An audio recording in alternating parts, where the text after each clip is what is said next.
Ford and Toyota dealerships serving the Cayman Islands. Cayman Pharmacy Group, with a location in West Bay and professional pharmacy at CTMH Doctors Hospital. The Cayman Pharmacy Group has a location for you just around the corner. Seaboard Marine, with over 35 shipping ports, find your shipping solution by calling 949-4977 or visit seaboardmarine.com for competitive rates. FIS MoneyGram, the safest and most convenient way to send money worldwide. MoneyGram, bringing you closer. Coca-Cola, available across the Cayman Islands from Tortuga Distributors. Accept no substitutes. Taste the feeling with Coca-Cola. Brand Source Home Gallery, inspiring luxury. And Fidelity Bank. Fidelity, we're good for you. This is For the Record with Orrett Connor.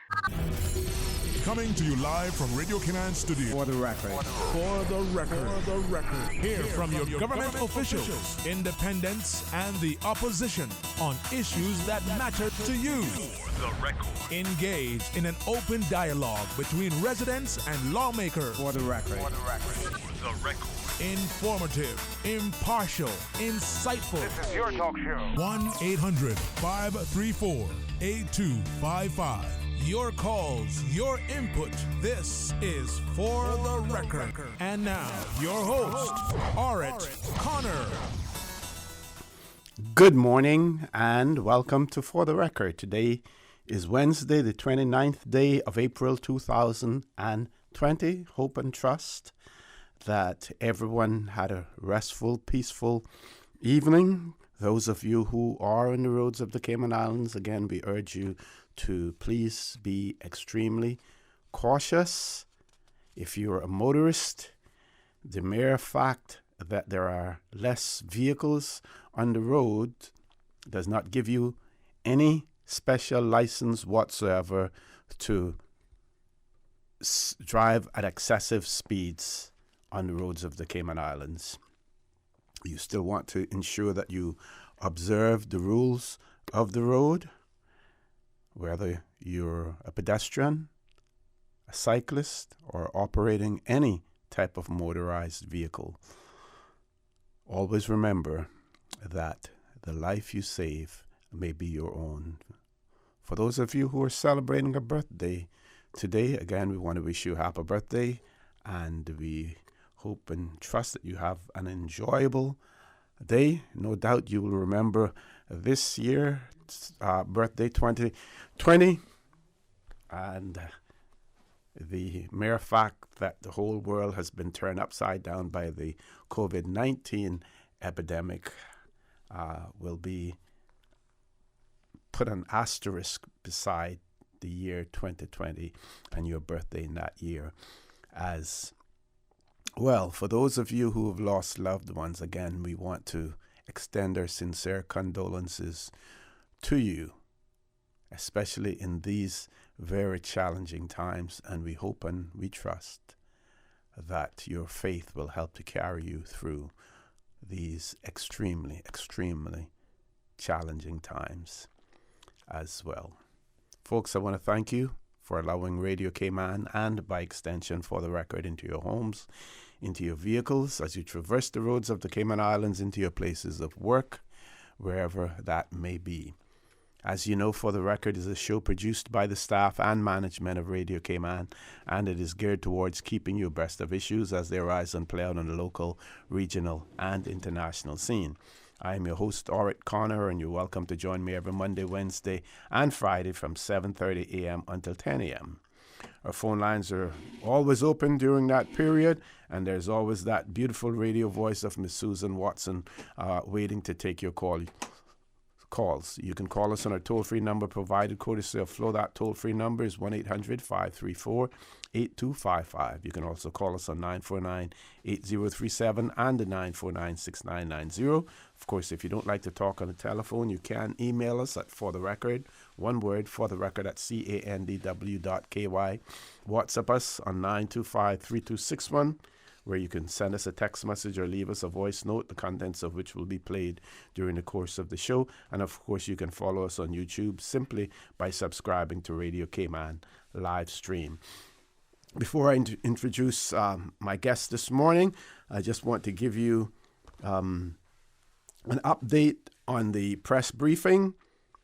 yesterday, and out of the 187 latest test results received, 3 tested as positive. The positives, respectively, have a travel history, contact with a previous positive, and one assumed as local transmission. Another highlight of the press briefing was that any easing of restrictions will be in phases, with 2 weeks between each phase, during which testing will continue rigorously to ensure the present phase is not curtailed and the next phase can then begin. Also, phase 1 is slated to commence on Monday the 4th of May, 2020. If test results this week are encouraging enough to allow for that to happen, and we certainly hope and trust that that's the case. Phase 1 is expected to allow for for curbside delivery of more goods. Phase 2 of the reopening is scheduled for Monday, 18th of May, and will include reopening of sectors such as construction.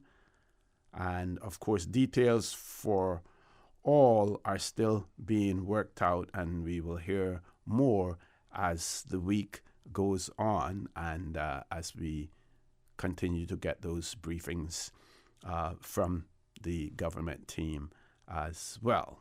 So those are the highlights. We may possibly go into details in some of them later. And of course, that conversation will take place with none other than Mr. Kenneth Bryan, the member of our Legislative Assembly who represents Georgetown Central in the legislature. Mr. Bryan, good morning, sir. Welcome back to For the Record. Good morning, OC, and good morning to your listening audience. It's a pleasure to be here this morning. I hope to hear from the listening public as to the many concerns that we're facing as a nation, as well as to answer any questions that they have. It's always important to have dialogue and communication with your people, even though we have pretty frequent communications from the government as to what is happening with the daily press briefings. Sometimes people may want to hear it in different words and a more layman's delivery, or just for it to be reiterated and hear it from their own representative or the like. So it's always important. I always take the pleasure of coming here to speak with you and obviously to bring up some little concerns that I have as well, but at the same time staying on the same page together as a country in our plans and efforts to address the negative effects of the coronavirus. So I look forward to this morning's show, and I encourage those who are listening to, participate. Share it if you're watching via YouTube, or call a friend and say, listen, the show is on Radio Cayman.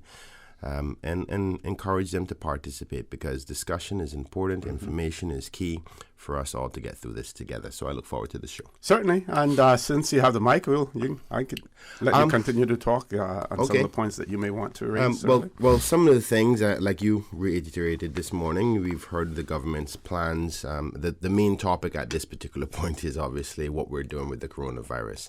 And that's going to take the forefront of all discussions for months to come, before we get back into the general day-to-day concerns of any society.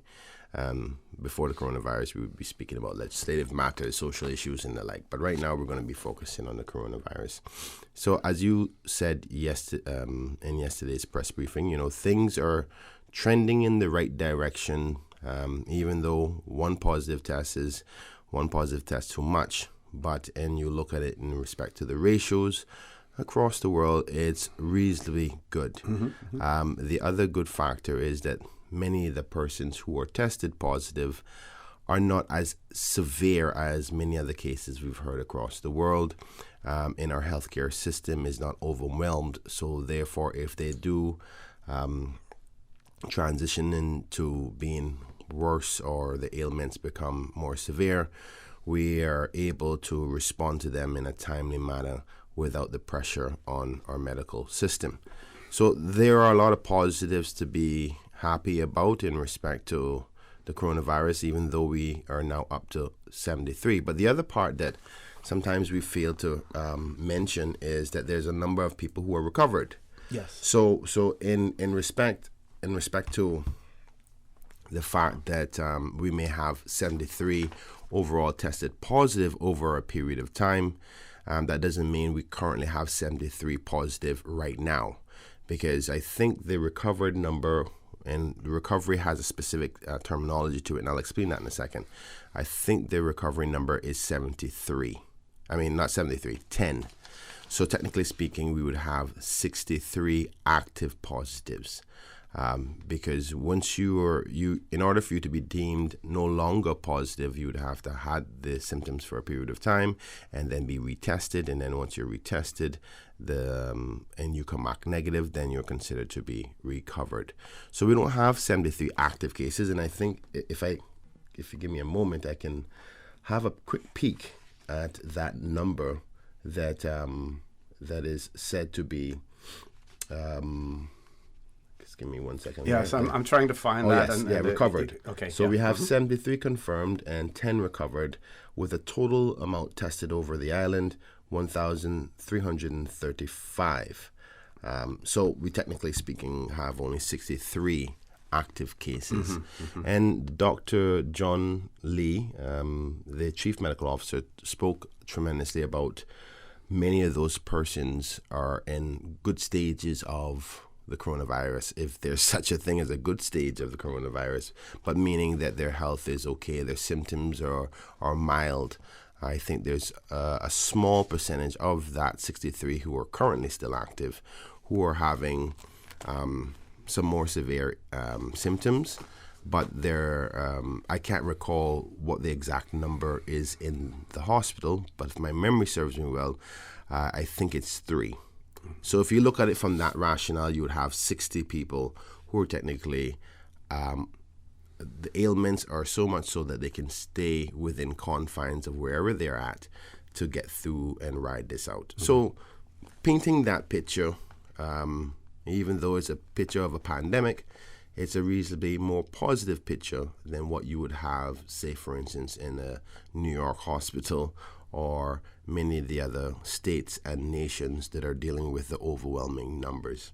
So there's things to be positive at, and I think it's important that we try to stick with the positives from the perspective of our mental health, because constant. Now, when we say positive, we don't mean positive. Yes, COVID positive, right? Not COVID positives, but the good things that are happening in respect to the coronavirus. Because our mental health can be overwhelmed. You think that you're really, really super strong until one day you go, oh my God, I just can't handle the negativity and the concern and the worry over and over again. And you start to see that your pressure is up and your response to people and your patience level is really low. So, but we're trending in the right direction. It seems as if the decisions of the administration and the healthcare advisors and managers of this pandemic here in the Cayman Islands have made a good impact on our fight against the coronavirus. As well as I want to give congratulations to the people, because obviously this plan couldn't work without the cooperation of the public.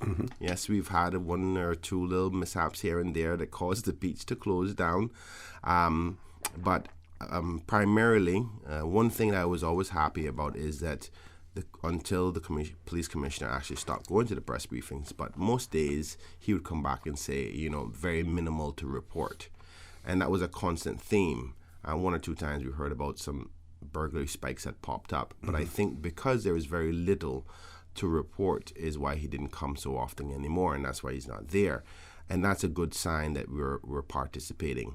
And it's a good sign that the government is now highlighting that their intentions to open up within short order, obviously in phases like you've highlighted before. But those things would not be able to happen without the public participating and following the recommendations and the laws that were put in place by way of soft curfew and hard curfew. So I want to congratulate everybody, but that doesn't mean we have to ease up. Now is the time for us to stay fast in respect to what we're being asked to do, because that way we can try to get back to some level of normalcy in short order. Okay, we have to take a commercial break. Folks, please stay tuned. For the record, we'll continue with MLA Mr. Kenneth Bryan, so don't change that dial. The Cayman Islands boasts of a long, colorful, and rich history. In tribute to our roots, Radio Cayman, the voice of the Cayman Islands, is pleased to bring you the Historical Vignette Series, brought to you by Rotary Central. For more than 110 years, Rotary members have used their passion, energy, and intelligence to take action on sustainable projects. The Cayman Islands, He hath founded it upon the seas. Captain Livingston Anderson, 1873-1944. Captain Anderson was a well-known and successful ship owner and sea captain, one of the only black ship owners and master mariners in Cayman at the time. He owned the sloop Panama in the early 1900s and piled a regular cargo trade between Panama and San Blas Islands. He also raised cattle, ran a plantation, and raised horses for rental. He was well respected by all business owners in Cayman, a pioneer for black business ownership at the time when business ownership was heavily skewed along racial lines. He was married to the former Catherine L.V. Mackenzie, and the couple had 5 children. Radio Cayman's Historical Vignettes was brought to you by Rotary Central. For more than 110 years, Rotary members have used their passion, energy, and intelligence to take action on sustainable projects. Attention all blood donors, we need a pint from you. Join us at the National Blood Bank this Thursday, 10 a.m. until 3 p.m. The off-campus location at the Red Cross building across from the Farmers Market. Spend 15 minutes, give your pint, and save 3 lives. Curfew day not your day? Not a problem. Visit giveblood.ky, request your letter, and it will be emailed to you. The National Blood Bank Auxiliary location at the Red Cross building, compliments of the Cayman Islands Red Cross. Community partners are Rotary Club Central, Generali Health Insurance, Car City Fosters Group, and the Cayman Blood Donor Service. Remember, when blood is needed, nothing else will do. This message is courtesy of the Rotary Club Central, supporting the National Blood Bank since 1999. Rotary, connecting the world. Honey, our fridge has stopped working again. Everything in the freezer is melting. We need to get this repaired right away. I'm calling Brand Source Service. When you need the very best appliance service, call Brand Source Service at 623-5000. Offering service and installation of all brands and models of appliances. Brand Source Service is Cayman's source for appliance parts and repairs, with qualified and experienced technicians and the island's largest stock of appliance parts. Brand Source Service will have your repair completed in a flash. So, whatever the problem is, call the experts at 623-5000. Brand Source Service, Dorsey Drive, Industrial Park. Telephone 623-5000. Start getting your debt under control with a debt consolidation loan from Fidelity Bank. At Fidelity, your loan decision is quick with no runaround. Plus, with competitive interest rates and fees, we will help you reduce your monthly payments and get you back to living again. Don't let the burden of overwhelming debt tie you down this year. Call Fidelity today and let's make it happen with a Fidelity Bank debt consolidation loan. Fidelity, we're good for you. I remember playing at 7 Mile Beach as a boy, eating mango by the sea, learning how to snorkel. My mother, she worked so hard to provide for our family so that we could have those moments. Seeing her age has been tough. That strong, capable woman, now in need of daily support, it's my time to be strong for her.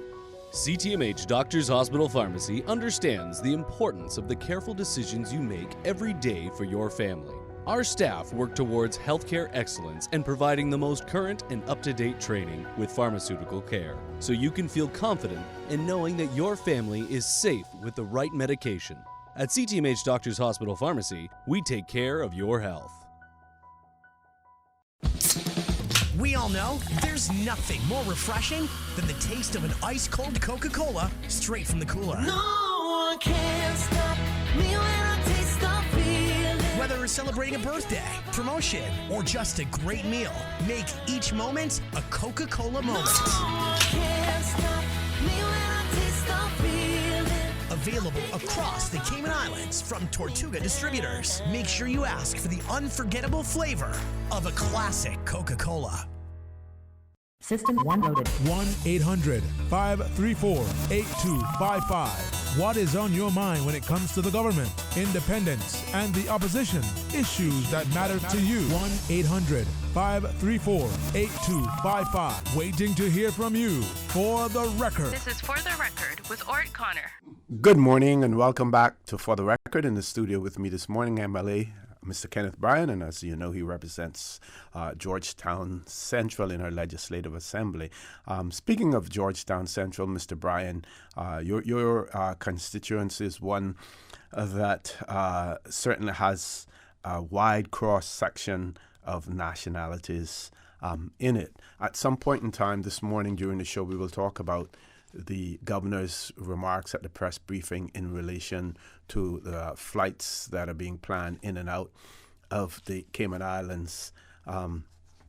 But from your viewpoint, what have you been hearing from your constituents, in terms of those wanting to leave the Cayman Islands, but because of their country's borders being closed, their inability to do so? What kind of feedback are you getting, from that? Any anecdotal? I just want to clarify one part. You said, "What am I hearing from my constituents about wanting to leave?" They wouldn't be my constituents if they wanted to leave. People who are resident in my area. Well, they're still. They may not be a voting constituent, but they're still your constituent. Well, I guess I'm not going to challenge that. I'm not going to challenge that part. But as you represent everyone, voter and non-voter. I do, but I'm very cautious is what I'm about to say. But my main priority right now is for Caymanians. Though I am pleased with what the government has done in respect to making sure that we are human and doing everything we can to protect those who are non-Caymanian and to help them and assist them. And that's the executive arm of the government to do that. I am a member of the opposition, and I don't have the resources of this administration by the public purse, and neither by having departments and employees under me to address these things. I only have merely just simple old Kenneth and the little salary that I get. And I wouldn't say little salary, it's above the average, but the salary that I have to deal with my constituents. So my focus is on the people of Georgetown Central, and I have to make that decision on the basis that, I only have the resources available to me to help those who I can help. So yes, there are a lot of people. I'll answer it like this. I have heard concerns from Caymanians who have other Caymanians in other jurisdictions. And those are concerns for me. So, for instance, we've seen that there was a recent video of Caymanians over in Honduras trying to get back home. That's a major problem for me. I have a large population of Caymanian descendants of Honduras, or Honduran with Caymanian descent. I have a lot of Caymanians who have family and connections to Jamaica. So those two countries are the primary ones within my constituency that have some issues.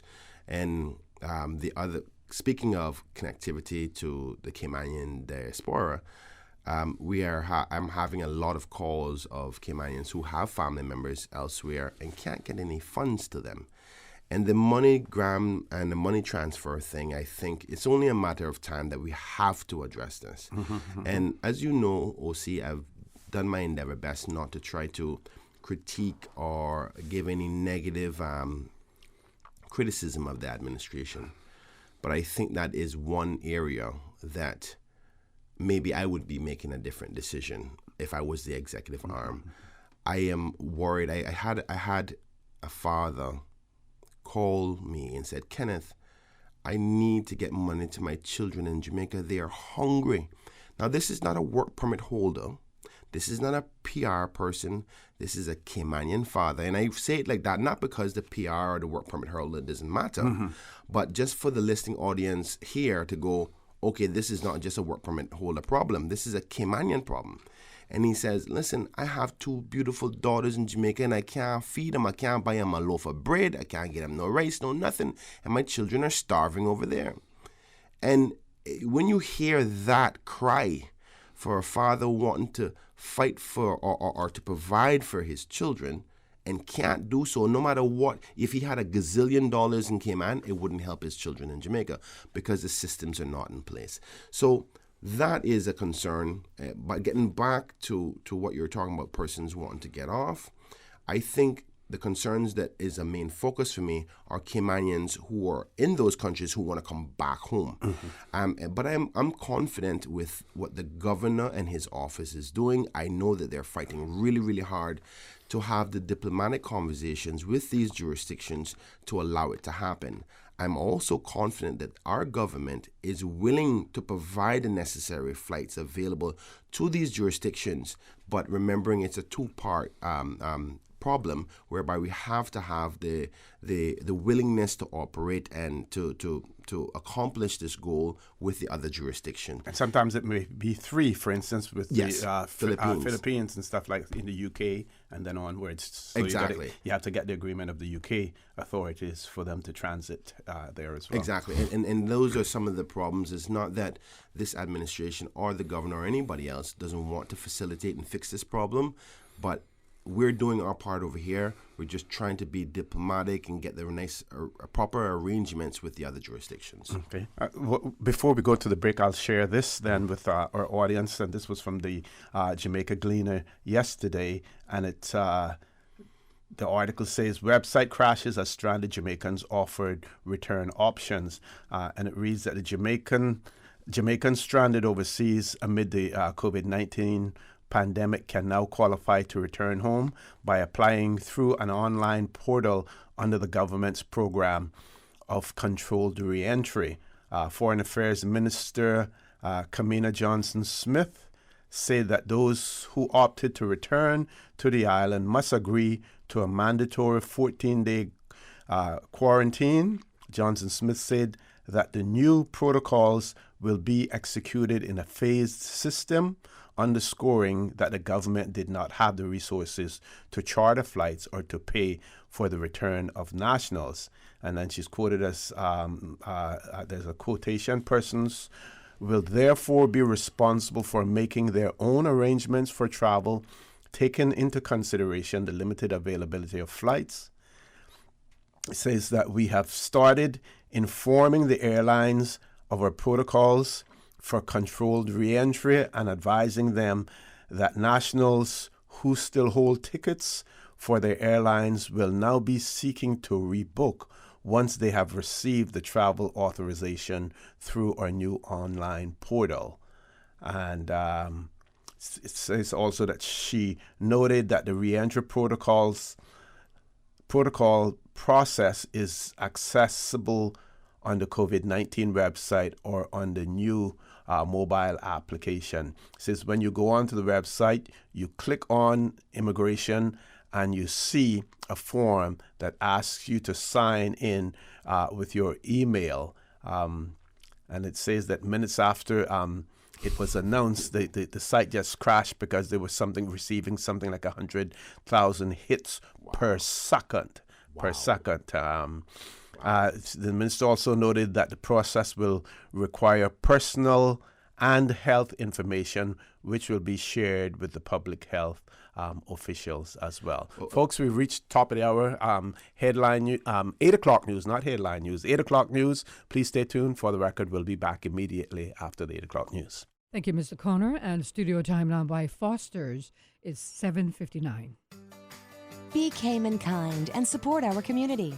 Next time you shop at any Foster's supermarket or Priced Right location, help support those in need by donating any amount to our charity partners. You can choose to help people, help animals, or you can even support both. We're currently supporting Cayman Food Bank, Cayman Islands Meals on Wheels, Feed Our Future, ARC, Cayman Islands Humane Society, PAWS, and One Dog at a Time. Donate at the register next time you shop at Foster's or Priced Right. The voice of the Cayman Islands. 89.9 FM in Grand Cayman and 93.9 FM in Cayman Brac and Little Cayman. Silver wings shining in the sunlight. Radio Cayman. The 8 a.m. news is brought to you by Value Med Pharmacy, with 2 locations to serve you, Walkers Road in Georgetown and an Evron Plaza, Boddentown. Visit Value Med, more than just a pharmacy. Need to make an essential outing for personal care items or prescription refill? Make Value Med Pharmacy your stop for essential products. Open daily under new curfew restricted hours. Visit Value Med Pharmacy on Walkers Road or in Boddentown. Monday through Saturday from 8 a.m. to 5:30 p.m. Boddentown location opens at 8:30 a.m. and on Sundays and holidays 10 a.m. to 5 p.m. A maximum of 3 customers allowed in store, and customers are encouraged to maintain social distancing while shopping. For faster prescription service, order online through value-medpharmacy.com. That's VALU-medpharmacy.com. Your voice, your choice for today's biggest news. Radio Cayman, the voice of the Cayman Islands.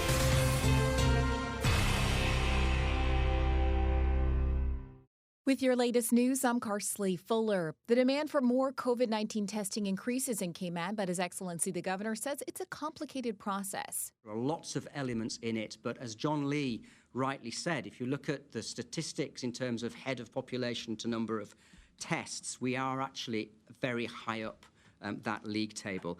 During Tuesday's COVID-19 press briefing, which you heard live right here on Radio Cayman, Governor Martin Roper says the country can be confident in its testing system. We were the first overseas territory to have the capacity to test, and we have the capacity to test large numbers of people now. And I think we should all be proud of the progress we've made and the people behind the scenes who are working very hard on the testing process. And I thank them on behalf of all of us. Out of 187 test results received on Tuesday, 3 tested positive. The positives respectively have a travel history, contact with a previous positive, and 1 assumed local transmission. Many people in Cayman are eager for life to resume its normal pace, so questions are lingering about what parts of the economy are expected to reopen and when. No firm dates, but indicative dates. We are hoping that the first phase of the reopening will start on Monday the 4th, which is next Monday. Construction is not in that phase. Premier the Honorable Alden McLaughlin says government plans to take reopening in 2-week intervals. You'll be able to see if there are new cases that pop up and be able to move quickly to deal with them. And we're hoping that construction will be in the next phase, which would be the 18th then, right? Government acknowledges it's not easy to follow COVID-19 protocols in the construction industry. The nature of the work is such that often people have to work together, whether it's to hold a piece of wood and pound a nail or to lift something or whatever the case. And it's not that easy to work out in the hot sun doing all of these things with masks and other protective gear on. The industry has asked those who've spoken to us, which are the big companies, for a couple of weeks, 2 weeks, to be able to gear up to do it. Mr. McLaughlin hopes government will be able to do a, quote, representative sampling of workers before reopening that area of the economy. During the COVID-19 pandemic, bringing the office home as well as the classroom home can be difficult. So how do you balance? Program facilitator for the Family Resource Center, Andrew Bailey. The Family Resource Center, we want to maintain our presence in helping our families, our Cayman families, navigating this new space. It's been called internationally the new normal, the idea of sheltering in place and staying home and social distancing. But the new normal as it is now comes with additional challenges, or new challenges, if you will. And if we are able to properly balance the situation of having to work remotely and doing right by our kids in homeschooling them properly, then it can be a little less anxious on our part, and we can be more be better able to navigate through all of that. By support, they've launched a 6-week live and interactive COVID-19 parenting webinar to help parents navigate through these challenging times. They start today at 4:30 p.m.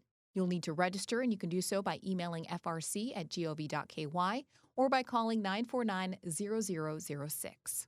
And the Minister of Health has received positive reviews from the Department of Environmental Health on the assistance given by workers through the Second Chance program. That program, which began just over a year ago, assists offenders with the reintegration into society by offering job placements within the community. DEH has been extended a forum for these workers to fill gaps with trash collection and disposal and assisting in cleanup efforts of specific public spaces. The Honorable Dwayne Seymour says these Second Chance workers have recently been deployed in West Bay, engaging in the cleanup of littering in Barkers Bay. While checks on specific trash-prone areas take place regularly, the cleanup has been slowed recently. This is due to the added pressure DEH is experiencing with a smaller crew and having to designate key staff to high-priority areas daily. The DEH team has, however, assures the public that the deployment of the Second Chance workers for the department has been better able to address these areas. The Honorable Minister for Health has thanked everyone in the Second Chance cohort for their time and dedication and says the ministry appreciates that they're helping keep Cayman society healthy during this crisis. That's your latest news. I'm Karsley Fuller. The 8 a.m. news is brought to you by Value Med Pharmacy, with 2 locations to serve you, Walkers Road in Georgetown and an Evron Plaza, Boddentown. Visit Value Med, more than just a pharmacy. Did you know that Value Med Pharmacy has a free online prescription service? Managing your health and medical requirements has never been easier with Value Med. Simply visit value-medpharmacy.com. That's VALU-medpharmacy.com and click the Refill Prescriptions tab on our website. Fill in the information for new prescriptions or refills and choose your preferred pickup location. Value Med on Walkers Road or Boddentown. Then bring in your original prescription from your doctor when picking up. There's no need to stand in line and wait for your prescription. Save time and pick up prescriptions at your convenience by visiting value-medpharmacy.com. That's VALU-medpharmacy.com. Stay in touch with Radio Cayman for the latest in news and information. Follow Radio Cayman on social media, Facebook, Instagram, Twitter. Download the Radio Cayman app or log on to our website, www.radiocayman.gov.ky. Radio Cayman, your voice, your choice, your radio. Attention all blood donors, we need a pint from you. Join us at the National Blood Bank this Thursday, 10 a.m. until 3 p.m. The off-campus location at the Red Cross building across from the Farmers Market. Spend 15 minutes, give your pint, and save 3 lives. Curfew day not your day? Not a problem. Visit giveblood.ky, request your letter, and it will be emailed to you. The National Blood Bank Auxiliary location at the Red Cross building. Compliments of the Cayman Islands Red Cross. Community partners are Rotary Club Central, Generali Health Insurance, Car City Fosters Group, and the Cayman Blood Donor Service. Remember, when blood is needed, nothing else will do. This message is courtesy of the Rotary Club Central, supporting the National Blood Bank since 1999. Rotary, connecting the world.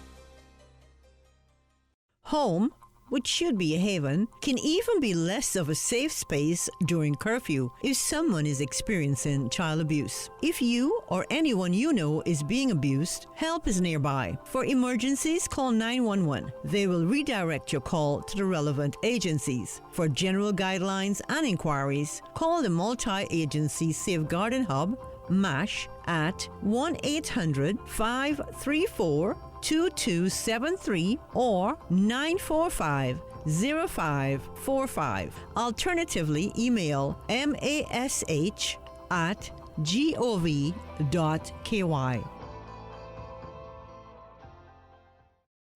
Hello, Cayman. I'm Quincy Brown. Anybody else getting mixed up with all these new coronavirus terms? Me too. But guess what? I've watched the press conferences and I've read the press releases and I've seen all the social media posts. Look here, I can help you out. Stay home. Leave Granny alone. Darling child, I mean, we can't be visiting our old people because they're more compromised. We gotta keep them safe. And I got it now? If on a want to stay up to the time with what's going on, there's only one place for the real information, the Cayman Islands government. Visit gov.ky/coronavirus. Now remember, keep washing your hands, keep following the rules, and keep taking care of each other. Saving lives is Caymankind. During these unprecedented times, Radio Cayman, the voice of the Cayman Islands, is pleased to bring you the Cayman Strong Series. The Cayman Strong Series is brought to you by On Course Cayman. Visit oncourse.ky to view a full list of wellness services and their qualified team. On Course Cayman, health, wellness, and happiness.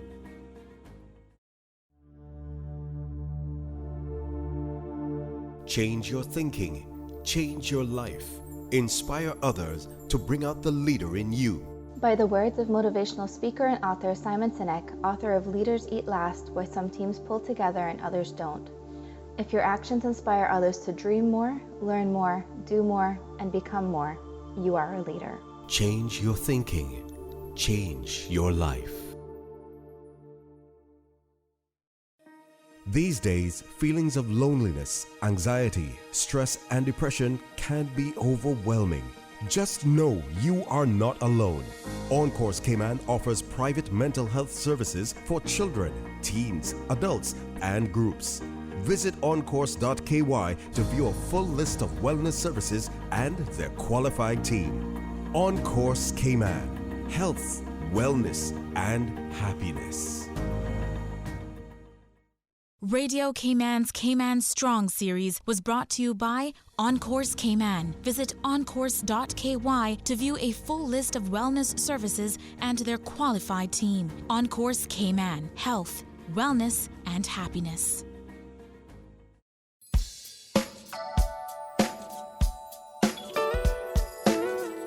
A pleasant good morning. Let's take a look at the latest weather report. Current temperature is 85 degrees. Relative humidity is 75%. Barometric pressure 29.98 inches and rising. The wind is east at 3 knots. Overnight low temperature was 76 degrees. Synopsis indicate moderate southeasterly winds and seas expected to continue across the Cayman area for the next 24 hours as a ridge of high pressure builds over the western Atlantic. Radar images show isolated showers in and around the Cayman area. Now the forecast for today calling for partly cloudy skies with a 20% chance of morning showers, and temperatures will be in the upper 80s. Your winds will be east to southeast at 10 to 15 knots, and seas will be smooth with wave heights of 2 to 4 feet. And the forecast for tonight calling for pretty much the same partly cloudy skies with cloudy spells and a 30% chance of showers. Temperatures dipping to the low 70s tonight. Your winds will be southeast at 5 to 10 knots and seas will be slight with wave heights of 2 to 4 feet. Low tide will occur this morning at 9:32, high tide this afternoon at 2, and a low tide again tonight at 8:40. The sun will set this evening at 6:46 and will rise tomorrow morning at 5:59. And the outlook is calling for similar weather conditions through Friday morning.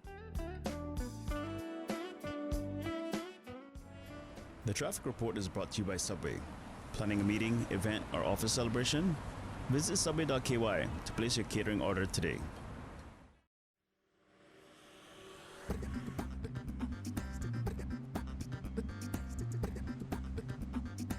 And good morning once again. Let's take a look what's happening on our roads. It looks like everyone is obeying the soft curfew rules with the surname initiative. Traffic flowing pretty good coming from the east on Shamrock Road and also on the Linford Pearson Highway. Moderate flow of traffic coming off of Bobby Thompson Way. And looking towards Eastern Avenue and Godfrey Nixon Way, traffic is light to moderate. And coming from the Westway 4-way stop, light traffic. And on Shedden Road, things looking pretty good as traffic flowing nicely. And light traffic on Owen Roberts Drive. And on North Sound Road, moderate flow of traffic. That's the very latest on your traffic. Now, if you see any incidents or accidents on Cayman's roads, give us a call here at Radio Cayman, 949-6990. Have a good morning and buckle up. Subway is helping to keep Cayman safe by limiting store openings and hours, offering curbside pickup and delivery right to your door. With 3 locations currently open to serve you: Anderson Square in Georgetown, Centennial Towers in West Bay, and Countryside Shopping Village in Savannah. Subway is open from 7 a.m. to 6 p.m. on soft curfew days. Free delivery for orders with a minimum $20 purchase. Delivery times only from 10 a.m. until 3 p.m. Subway, helping you to enjoy your favorite foods in the safest way possible. The traffic report is brought to you by Subway. Planning a meeting, event, or office celebration? Visit subway.ky to place your catering order today. Digicel is all about giving customers more convenience, more peace of mind, and more flexibility. Do more with the new My Digicel app. Buy plans, pay your bill, track your credit, check your data, and monitor your accounts. It's easy to use and has everything you need in one place. It's time to simplify your life, so go ahead and see for yourself. Download the new My Digicel app today. More made simple. Hello, Cayman. I'm Quincy Brown. Anybody else getting mixed up with all these new coronavirus terms? Me too. But guess what? I've watched the press conferences and I've read the press releases and I've seen all the social media posts. Look here, I can help you out. Stay at home. Stay home. No gadabouten. Stay your backside home. Una got it now? If Una want to stay up to the time with what's going on, there's only one place for the real information: the Cayman Islands government. Visit gov.ky/coronavirus. Now remember, keep washing your hands, keep following the rules, and keep taking care of each other. Saving lives is Caymankind. For the record, with Orrett Connor. Initiating system. For information that matters. For the record, with Orrett Connor. Continues right now on Radio Cayman.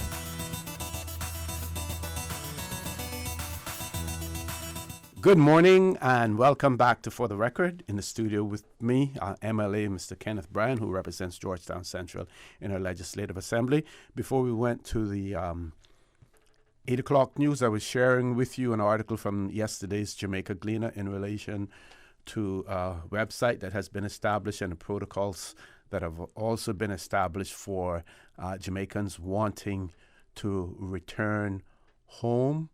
And I'll share the last bit of this with you before I go back to my guest, Mr. Kenneth Bryan. So the Minister of Foreign Affairs, Kamina Johnson-Smith, said that the process for reentry will require personal and health information, which will be shared with public health officials. She also said that once an application has been submitted, individuals will either receive within 3 days conditional approval or be asked to answer additional questions. Then airlines will, she also pointed out that airlines will not accept bookings until individuals have received a travel authorization certificate, which is issued at the end of the process. So you would make your application, it would be vetted, they may ask for additional information, or they may give you conditional approval. Once you have that conditional approval, then you can then go to the airlines and show that you have that travel authorization certificate for them to book you. So it seems as if the process, for Jamaica is going to be the individuals dealing with it themselves and then going to the airlines and booking. Now, the question for Cayman is whether or not our national airline, Cayman Airways, and we do have Caribbean Airlines running here as well, whether or not they are now in contact with the Ministry of Foreign Affairs, whether or not it's the governor's office that is still making these arrangements. Question is, what has been said in this article, is that applicable to everyone? And it seems as if it is applicable to everyone. So anyone traveling from the Cayman Islands on Cayman Airways would have to go through that process. So it won't be just simply mass booking, sending a list to the Jamaican authorities. Here are the number. These are the people wishing to return to Jamaica. They have set up, established a process, which is going to make it a little bit more cumbersome, as well. But I would imagine that the government here would have some information in that regard in terms of those persons seeking to go back, because they would have provided their details to that number and that website that we have here as well. Mr. Bryan. Well, OC, you've highlighted some very important points, because those details highlight the concerns or the difficulty that may arrive as a result of trying to have a flight available to Jamaica. Mm-hmm. And we know that we have a large Jamaican diaspora here. Obviously, with technology and applying online, they will create some difficulties, because not all workers and residents and visitors here may have access to online email and the like. So I'm assuming that the governor's office and those who are responsible for organizing this will do everything they can to assist the individuals to make sure that they get the necessary things for them to get on those flights when and if those become available here in the Cayman Islands. I suspect that within a couple of days, especially with what you've seen, what you've read there online of what the Jamaican government is doing, that we'll see more announcements by His Excellency at some stage. So I really do hope, though, that we quickly get resolved to this, because many persons are here on island who don't have any work at this particular point. And the longer that they don't have any work, the more desperate people get. And in desperation, human beings do some unfortunate things. So the quicker we get that resolved, the easier it is on our responsibilities financially, as well as the safety for our country, as well as obviously the care for those persons to get back to their home jurisdictions. But OC, if I can say that, obviously the show closes at 10. I want to talk about a few things today and obviously take calls from the listening audience.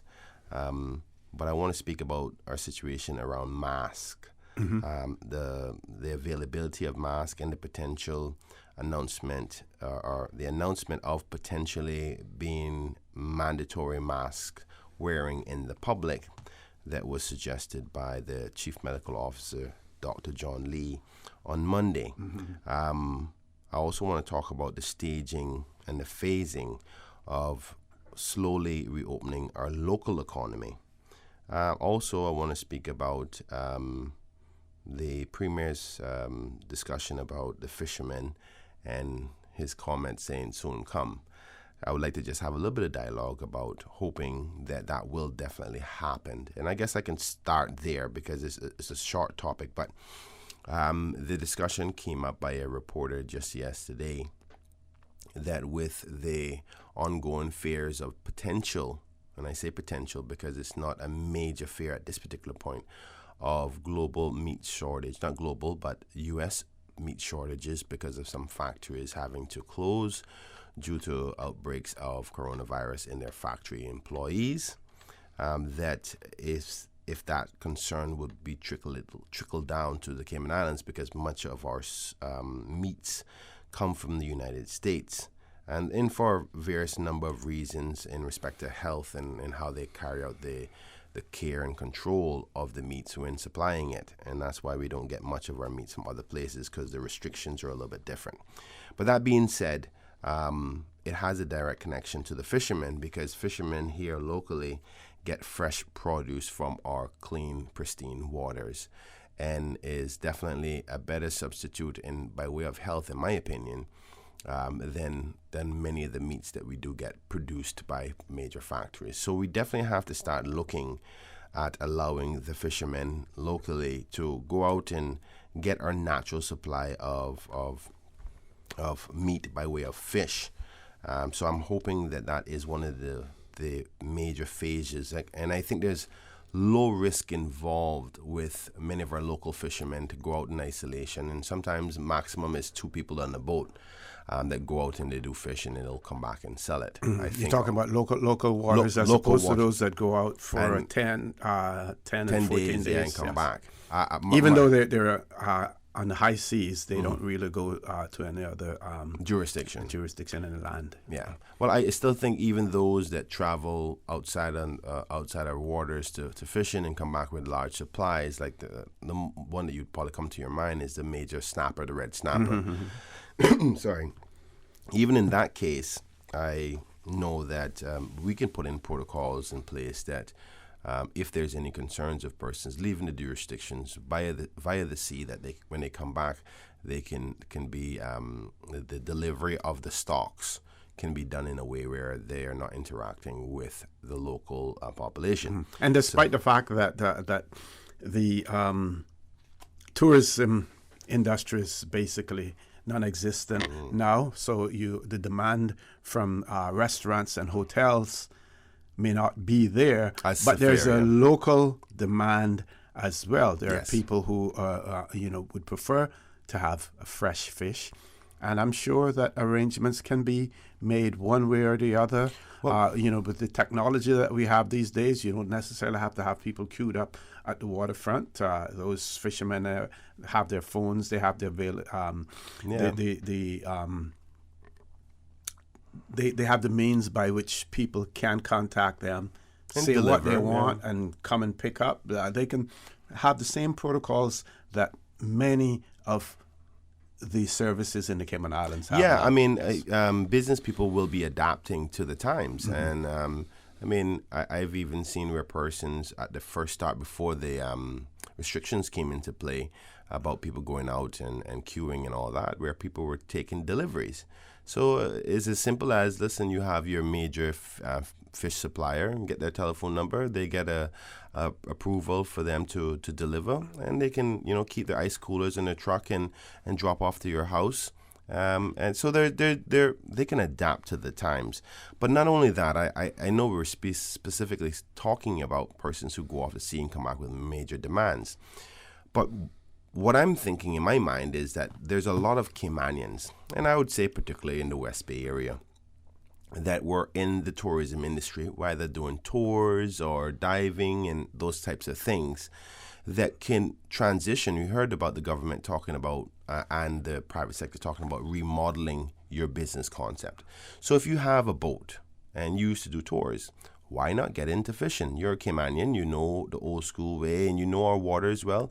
Go out and fish and supply. You create a brand new job opportunity for a Caymanian can provide for themselves, which takes off the burden on government and the taxpayers' money. So I think, and obviously my opinion is that fish is a lot more healthier than all the other meats out there.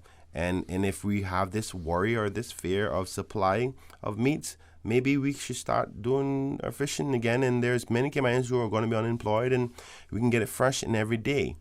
So we maybe not have everybody compiled or piled up in one area. You have loads of fishermen in West Bay, loads of fishermen in East End, North Side, Bordentown, Georgetown, all over Cayman. The sister islands. And the sister islands as well. So, when you lose a job somewhere else, start to think about entrepreneurial opportunities to survive. And the more people who are working and making money, less weight on the system.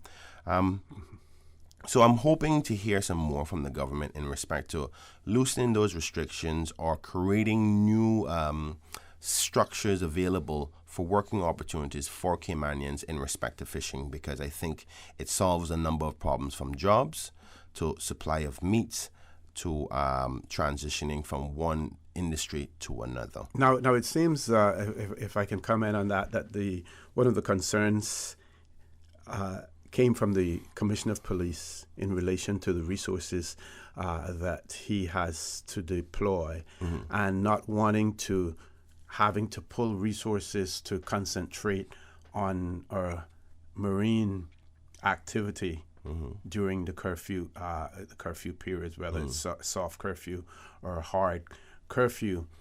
With things being relaxed, it is hoped that his concerns will not be as great, and that he would be amenable to some sort of local fishing, water activity taking place in terms of people being able to fish. Yeah, I mean, I obviously I'm not have the experience in the science or the practice of policing. So I'm saying something that can't possibly work because I don't know the details of policing. But the reality is that many people are going to be depending on the state. And one natural resource that we have is fish. Caymanians come from the sea.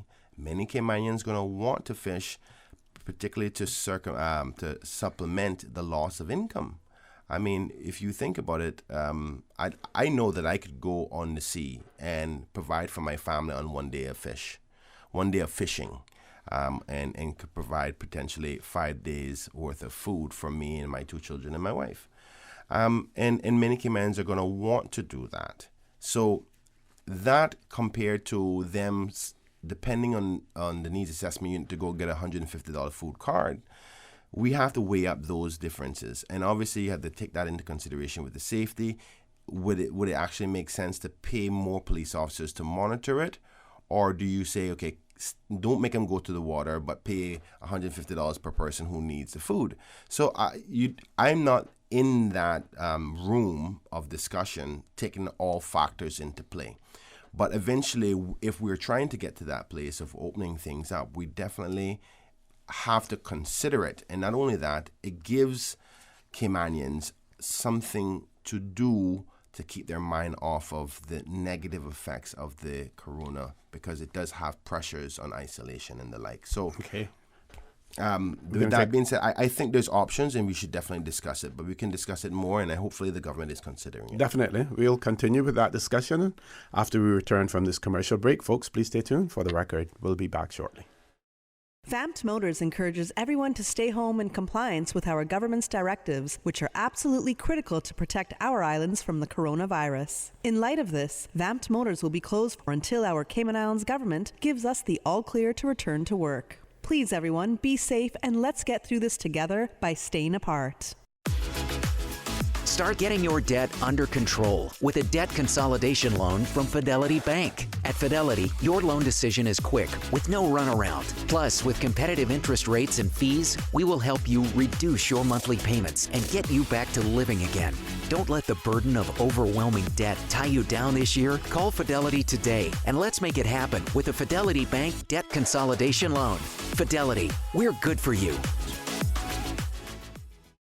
Sending money to your family overseas shouldn't be a full-day process. Stop waiting in lines. MoneyGram, the safest and most convenient way to send money worldwide, offering 3 convenient locations: Shedden Road, Baden Water Sports in West Bay, and at FIS BRAC Agency in Cayman BRAC. MoneyGram by Financial Integrated Services. Visit fiscayman.com for more information on MoneyGram services. MoneyGram, bringing you closer.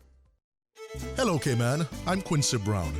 Anybody else getting mixed up with all these new coronavirus terms? Me too. But guess what? I've watched the press conferences and I've read the press releases and I've seen all the social media posts. Look here, I can help you out. Social distancing. Well, that means you're to keep a distance of 3 to 6 feet away from the person next to you. Or in layman's term, if you can see the color of the eye next to you, you're too close. Una got it now? If Una want to stay up to the time with what's going on, there's only one place for the real information: the Cayman Islands government. Visit gov.ky/coronavirus. Now remember, keep washing your hands, keep following the rules, and keep taking care of each other. Saving lives is Caymankind. System 1 loaded. 1-800-534-8255. What is on your mind when it comes to the government, independence, and the opposition? Issues that matter to you. 1-800-534-8255. Waiting to hear from you. For the record. This is For the Record with Orrett Connor. Good morning and welcome back to For the Record. In the studio with me, MLA Mr. Kenneth Bryan. One of our listeners has written in and said, good morning, Mr. O.C. and Mr. Bryan. I paid my light bill at the gas station, water at the bank. Please, I'm asking if the government could just help us to pick up the money our children send to us. I don't mean to depress the government just asking for a favor. I don't need any help from the needs assessment unit. I just want to be able to pick up the money sent to me by my precious children. So this person is indicating that as far as the remittance services are concerned, they're not looking to send anything out. As a matter of fact, they're in a position to receive the monies from overseas from their children. Well, I do agree with that individual. I am of the view that I think the remittance services can be opened. But I want to share my overall thoughts about the remittance services and where potential problems can come up and what concerns people may have. Well, first off, let me start off with this. When we were talking about the reopening of the transfer services, first thing I heard from many people is, yeah, they're going to send all their money home, but yet be depending on Cayman Islands, on the government, because we're assisting, we're offering food vouchers and the like, and I understand that concern is a legitimate one as it came in for you to. But I think it's an unfair characterization of the situation because there's so many aspects. I agree, and I'm going to get to that point shortly. So basically, there is that concern, and I said, well, okay, you can't just close the whole system off based on that one concern. So if it was me and I was the executive decider in this respect, if persons who are sending money away, I would simply say, okay, then you have to identify yourself and make sure you can't come and depend on the state afterwards. So if you sent money off, if we had it open and you sent money away, then we would collect that information, not exactly what you sent or who you sent it to, but simply the fact that you've used these services to send money. Therefore, you can't come back to the needs assessment unit or to anybody else in the government to say, okay, I want to get help for food or what have you. It might be a challenge to get that information, though, because that's personal information. And if it's related to any banking secrecy and stuff like that. Yeah, well, definitely will always be problems. To share all of that, yeah. I agree with you.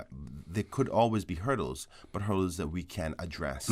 Laws are made and we are legislators. And if I was the executive, then I would make the necessary changes for that. And we're not asking for your personal information, simply your name. If you come to a transfer location and you're making a transfer, you identify yourself, put the name down. I'm not asking you how much you're sending. I'm not asking you who you send it to.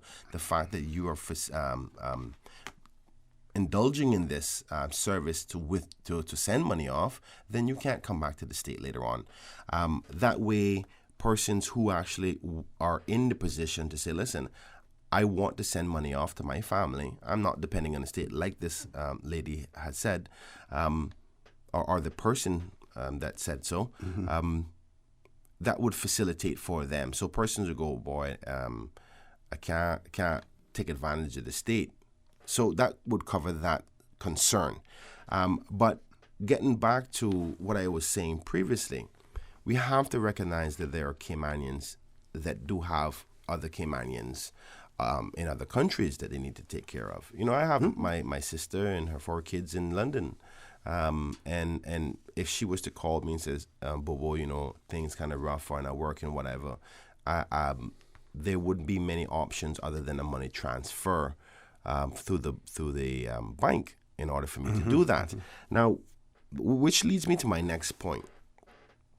I think why we're having such a major problems at the banks is simply based on the fact that the only services that are available for wiring money is through the banks. And I don't think the build-up of the lines is simply on the basis of persons locally doing their normal bank transactions, is that people are forced to go to the banks to do wire transfers because say for instance I had a family member overseas and they were starving and they needed money, I'm going to go to the bank because that's the only option I have. So if the money transfer services were actually open, I think we would see a reduction of many people going to the banks. Therefore making the lines a lot easier because plenty of people are concerned about it. So there's a lot of factors here, but one of the things we have to talk about also is what is the decision that is causing the executive arm, which is the government, not to choose to open it? Well, the Premier in press briefings has said that he's not aware of any plan that has been presented to them in terms of the observation of social distancing and how these services will be able to comply with the protocols that they have in place in terms of personal distancing and all of the rest. Now, I'll share this one with you, and this has been said all along. This person says, "Good morning, gentlemen. Most, if not all, Western unions are at Foster's supermarkets, so why can't they open and customers practice social distancing like everywhere else?" It's a legitimate. That's what I'm saying. I think that I don't think there's a legitimate reason not to open it. And it's not for me to answer, because it's for the executive arm to decide, to tell the public why they're not doing so. Mm-hmm. But just to give an update to what you've just said about what the premier has said about, he hasn't seen any plans. I think that was an earlier press briefing.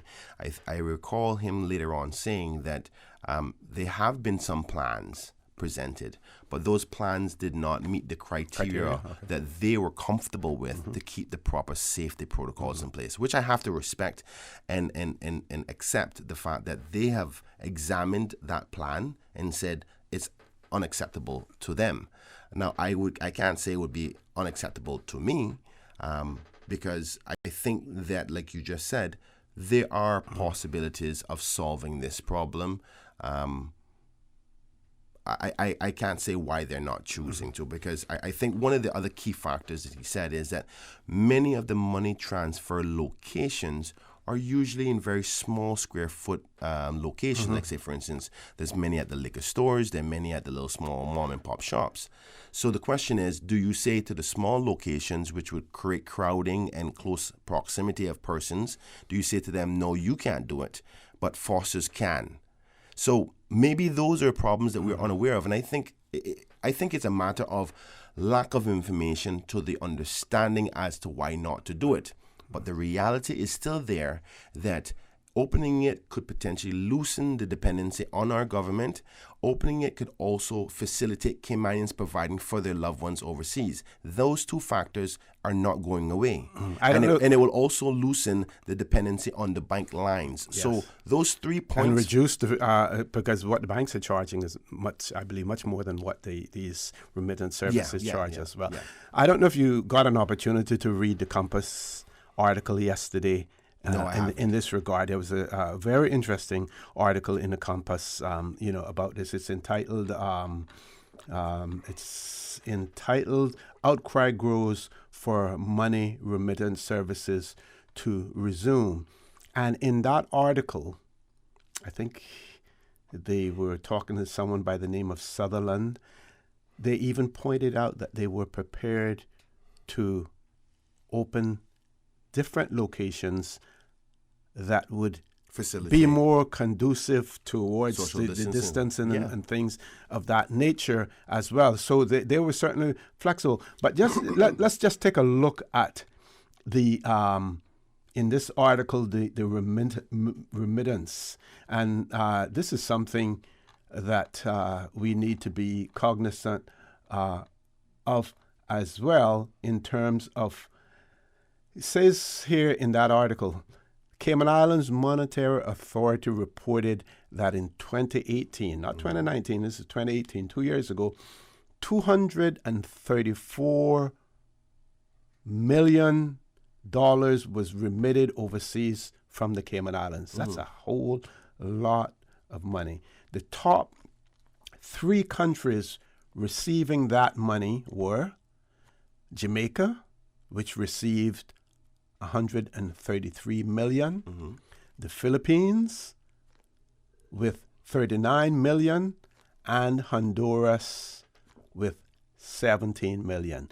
Bear in mind now, this is only through conventional means. Conventional means. We know that some of these countries have their informal services, the informal way of doing things as well, to try to save money and everything else. So, but if you get an opportunity, read that article because it's very informative. And I'm saying that not to you, but to our listening audience as well. I agree with you, because what you've just highlighted is another concern, which is obviously we want to try to keep that money in the economy right now.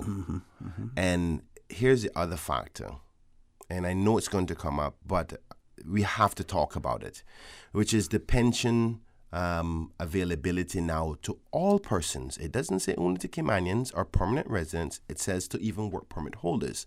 So a work permit holder goes and withdraws $10,000. And if we have these remittance services available, will they wire all of that money off and take the money out of the economy? That $500 million that the Premier was speaking about, will 25% of that leave here? We don't know. But the reality is this is what is before us. But I can't say to you that the executive arm, which is the cabinet and the Premier, have factored those decisions in play and maybe why they're doing so. I don't know. Because unfortunately, the Premier did say that he would involve members of the opposition and the independents at a press conference. He reiterated at a press conference saying that he would involve us in some of the discussions and the like. He's yet to bring us in. He also said so again at the LA the other day, and I've yet to get a call. So I can't tell you why the thinking is, but I know we have to go to a break. Okay. Folks, we're going to take another commercial break. Please stay tuned. For the record, we'll be back shortly. We all know there's nothing more refreshing than the taste of an ice-cold Coca-Cola straight from the cooler. No one can stop me when I taste the feeling. Whether it's celebrating a birthday, promotion, or just a great meal, make each moment a Coca-Cola moment. No one can stop me when I taste the feeling. Available across the Cayman Islands from Tortuga Distributors. Make sure you ask for the unforgettable flavor of a classic Coca-Cola. Vamped Motors encourages everyone to stay home in compliance with our government's directives, which are absolutely critical to protect our islands from the coronavirus. In light of this, Vamped Motors will be closed until our Cayman Islands government gives us the all clear to return to work. Please, everyone, be safe and let's get through this together by staying apart. CTMH Doctors Hospital Pharmacy, formerly known as Professional Pharmacy, would like to thank the Cayman communities for their loyal support these past 18 years. Our staff work towards healthcare excellence and providing the most current and up-to-date training with pharmaceutical care. Thorough background checks and follow-up consultations is only the beginning. Your safety is our concern. Our staff are respected healthcare professionals whose job requires careful and precise calculations. Thank you for being a part of our family and for choosing CTMH Doctors Hospital Pharmacy, where we prepare to provide exceptional care. At CTMH Doctors Hospital Pharmacy, we care about your health. At Seaboard Marine, customers often ask us questions about their shipments. I have various items coming from different suppliers that I need to ship to Cayman. Do you offer consolidation? Yes, Seaboard Marine offers consolidation for full and less than container loads. We can hold your packages at our Miami warehouse until everything arrives and ship it all in one go. And we have the best rates to Grand Cayman. Visit seaboardmarine.com for more information. Shipping shore to shore, Seaboard. Hello, Cayman. I'm Quincy Brown. Anybody else getting mixed up with all these new coronavirus terms? Me too. But guess what? I've watched the press conferences and I've read the press releases and I've seen all the social media posts. Look here, I can help you out. Essential staff, police officers, immigration, customs, doctors, nurses, first responders, they are essential staff. So if you got to ask, then you ain't. Una got it now? If Una want to stay up to the time with what's going on, there's only one place for the real information, the Cayman Islands government. Visit gov.ky/coronavirus. Now remember, keep washing your hands, keep following the rules, and keep taking care of each other. Saving lives is Caymankind. For the record, with Orrett Connor. Initiating system. For information that matter. For the record, with Orrett Connor. Continues right now on Radio Cayman. Good morning and welcome back to For the Record. In the studio with me, MLA Mr. Kenneth Bryan. Before I pass the mic back over to him, I just want to add one more point in relation to the Premier's comments, because I want to ensure that what we say is fair, what we say is balanced, and what we say reflects what has been written. So the Compass article, they say, in it they say, Premier Alden McLaughlin has said on a number of occasions that the primary concern with money remittance services is the congregating of people at a time when social distancing is required to avoid the spread of the coronavirus. He said his government was willing to consider any quote-unquote reasonable plan that could demonstrate effective social distancing methods. So I just want to add that to it for clarity and for balance as well. Yeah, Mr. Bryan. Obviously, we're not going to please everybody in this case, and there are a lot of legitimate concerns. And information and communication of information is the only way for us to get a full understanding. But I can only say what I would do if I was in the executive arm. And I think there is a solution that can address the concerns that many people have brought up about worry about all the money leaving the country and then those persons depending on the state. I think we can also solve the problem of social distancing because persons can restructure their business to offer solutions to that. Mm-hmm. I think there's a lot of benefits that we could have as a result of doing it, and we can mitigate the negatives. So limit how much they can send out, or one of the things that that may be an issue is persons trying to send money out, and then depending on the state, we can rectify that by mandating them to say or put their name on a list if they're using those services. So there's a solution here. I think the government should re-examine it. I personally, that's probably the only thing I disagree with the government in respect to what they've done so far, is our forefathers were seamen. That's how we lived. We went off to sea, we went away, and we provided for our mothers and our children back home. We come from a generation, or come from generations of understanding that plight, understanding that concern of providing for your loved ones at home. And we must never forget that, because that's how we became who we are today. And we have to recognize that there's many of those persons who work in our country today who needs to do the same thing. But if that doesn't satisfy you, also remember that there's Caymanians here that have Caymanian loved ones elsewhere who may be in a bad position that needs to get funds from Caymanians here. So that's my position. I don't want to make it much more of a bigger deal than it needs to be, but I think the government needs to re-examine that point. OC, if you don't mind, I would like to move on to the topic of masks now. Obviously, we've heard on Monday afternoon from the Chief Medical Officer, Dr. John Lee, in respect to the potential for a mandatory order for persons to wear a mask to help reduce the risk of transfer of the coronavirus. Now, I want to first say that masks doesn't protect you 100% from the coronavirus and the transmission of it, but it's one of many other factors that you can use to help reduce the risk of getting it. So washing your hands on a daily basis, keeping social distancing, and trying to stay away from others as much as you possibly can, staying home. That's why these restrictions are in place. But mask is another one. In the event that you have to go out into the public, if you're wearing a mask or if everybody's wearing a mask, it reduces the transfer, because obviously if a person has it and they will sneeze into the mask, less chance of the particles spreading throughout the air or onto other surfaces. But my point this morning in respect to the mask is that there is a shortage of masks in the Cayman Islands, and there's different types of mask.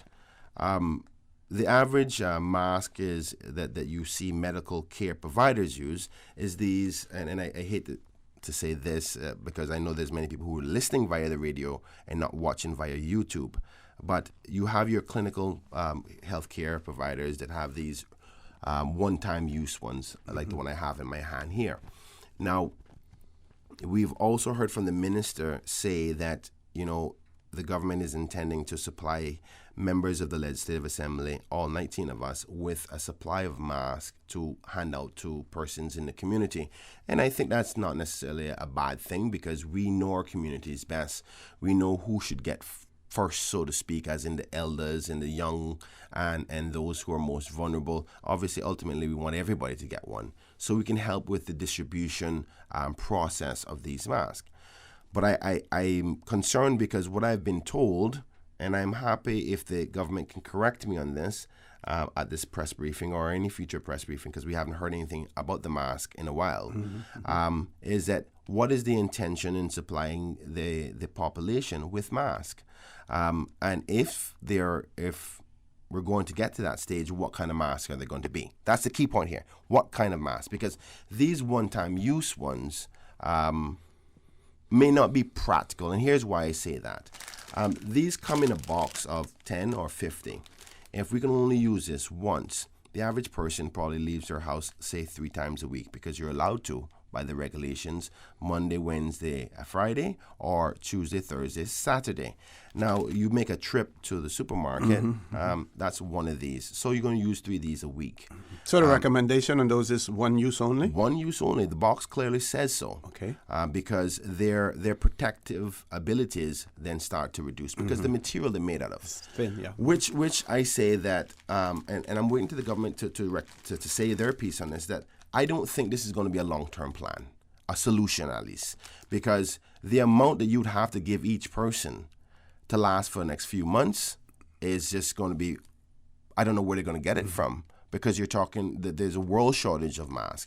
So the truth of the matter is the country really needs to start focusing on getting reusable ones, which is something that you can wash at home, sterilize at home, and that is durable and can last a longer period of time. So, but there's costs associated with this because ultimately I'm not going to sit around and wait for the government to try to help me get masks to my people. I honestly think we should have had masks by now, but that's just my personal opinion. So I've tried to investigate how would I get a reusable mask to my people, and I want to make sure I get clear with this. I have 1,257 registered voters in my area. But this is not about registered voters. This is just about people who live in my constituency. So Same thing we were talking about earlier this morning. Your whole constituent, not the voters. Exactly. So people who live in my constituency, but that doesn't necessarily mean they're a constituent. But anyway, that being said, I guesstimate that with a population of 65,000 people, if you were to average that out equally across all 19 constituencies, each constituency should have at least 3,000. That's 3,000 times 19 give you about 60,000, right? Actually 57,000. And I think that's about where we're at now with so many people leaving. But Georgetown is more highly concentrated. So I think we're about 4,000 people I need to get a mask to. And these non-reusable ones are not going to be a practical option. And I'm waiting to hear what the government's solution is to that, because if we're going to go to a mandatory order, which help reduce the transmission of the coronavirus, we're going to need to have things that are durable and reusable, because otherwise we're finding ourselves either not being able to get the supply of these one-time use ones, or are wasting a lot of money to buy, 100 of these per person in order to them to use them every time they go out. So bottom line is we need to get some more of these, but these cost money. You see a lot of entrepreneurs who are making them now and using an opportunity to make a buck, which I encourage because people need to find new ways to make money. But the cheapest that I could get one of these masks for was $5. That's locally? Locally. Now, 5 CI. 5 CI. And people are selling them for like $10, $15, and the like. I think we need to go into some sort of program where we mass produce these that we can bring down the cost. Because when I thought about it, I said, okay, as a representative, I need to get one mask to 4,000 people at $5 a piece. That's $16,000 as a representative. As I said before, I don't depend on the government to do what I have to do. I'll find the money somehow. But that's just unrealistic. Now, if we can get these reusable ones made, say, for instance, $1 a piece by mass production here locally, getting the material, getting the seamstress together and putting them together, and it only cost us $1 a piece, then yes, I can afford $4,000 and getting one to everybody else. But getting these only one-time use ones is not going to be logical, and it's not going to be cost-effective. We need something that is reusable, something that you can wash every day, something you can dry every day, if we're going to get to a stage where it's going to be a mandatory order for persons to wear a mask. And there's some people who are not even comfortable with this mandatory order of wearing masks because people are claustrophobic. There's other factors involved. And remembering that though we may put an order in place for this, it doesn't 100% protect you from it. It's just another way to reduce the potential chance of transmission. Okay, top of the hour, headline news at 9 o'clock. I believe we have a caller on hold as well. We will take that caller as soon as we return from the commercial break. Please stay tuned. Today's biggest news. Radio Cayman. It's only 2 species that we have here on the island. Generations present. Your voice, your choice. For today's biggest news. Access to information. Local, regional, international. This is headlines from Radio Cayman's newsroom team. Today's biggest news. Government says 742 people have either departed from the Cayman Islands or are departing this week on scheduled flights to the United Kingdom, Miami, Canada, and Cancun, Mexico. Additionally, 198 Caymanians and permanent residents have returned to the Cayman Islands on flights orchestrated by the governor's office so far. U.S. President Donald Trump has ordered meat processing plants to stay open to protect the nation's food supply amid the coronavirus pandemic. He invoked a Korean War-era law from the 1950s to mandate that the plants continue to function amid industry warnings of strain on the supply chain. An estimated 3,300 U.S. meatpacking workers have been diagnosed with coronavirus, and 20 have died. And Swiss authorities say it's now safe for children under the age of 10 to hug their grandparents in a revision to official advice on coronavirus. The health ministry's infectious diseases chief said scientists had concluded that young children did not transmit the virus. However, he said such meetings should be brief and not involve babysitting. Switzerland is one of several European countries beginning to ease their lockdown measures. Those are your headlines. I'm Karsley Fuller. Stay in touch with Radio Cayman for the latest in news and information. Follow Radio Cayman on social media, Facebook, Instagram, Twitter. Download the Radio Cayman app or log on to our website, www.radiocayman.gov.ky. Radio Cayman, your voice, your choice, your radio. For the record, with Orrett Connor. Initiating system. For information that matters. For the record, with Orrett Connor. Continues right now on Radio Cayman.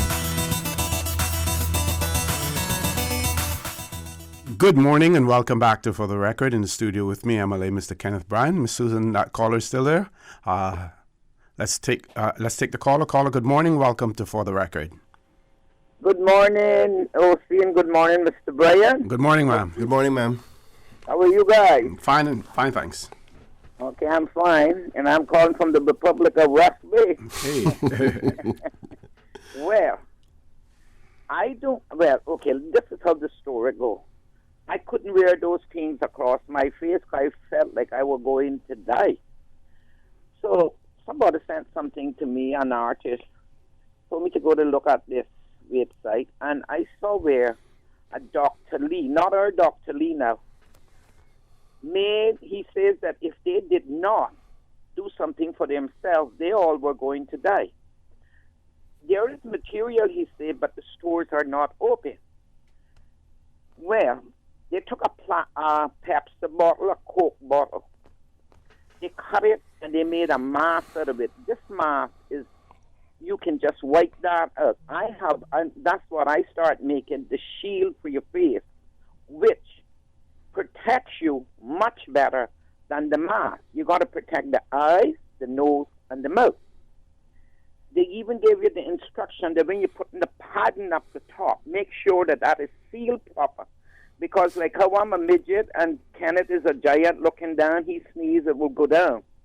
Now, I have made them, and I am selling them because I got to buy the material, and I have to drive some days all over the place to get the type of material because these bottles do not take hot glue. It's only 2 different types of glue. Now, I had a lady to come here. She says her daughter's working on Cayman Airways. She's going on one of those flights. She said, Miss Reba, I'm going to buy one. It's the shield. It protects you. And you can just go into your car, wipe that, and you don't have to go washing it or throwing it away. I'm selling them for $10 because I have to buy staplers, I have to buy this, I have to buy that. So there are masks that you can wear. Or see, should have on one now talking to Kenny. Nothing comes out of that. This is what pilots and doctors wear. It is made just like what the doctors and stuff will wear in the States. Because what Dr. Lee said, you got to protect the nose, the mouth from the vomit and the blood. You see, for our children, and you see what happened is only me one cutting on one bad arm and one broke arm and one surgery arm, and it's taken me a little while. If I could get the clear plastic, like what I saw Foster's have, that is much easier. But somebody told me that I must try Lee's. I may be able to order it from them. That is easier. And they are much better masks because they protect everything there. So, Kenneth, I don't know what to tell you, but if they can get bottles, they should be. No, it's very hard. I'm not even going to tell people. Me as a designer found it difficult at first, but that is what I am making and selling. Because I thought when I read those masks, I thought that was taking people's money. Because you got to wash them every day.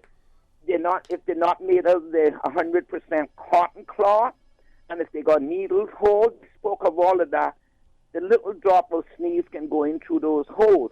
So you all must read before and buy.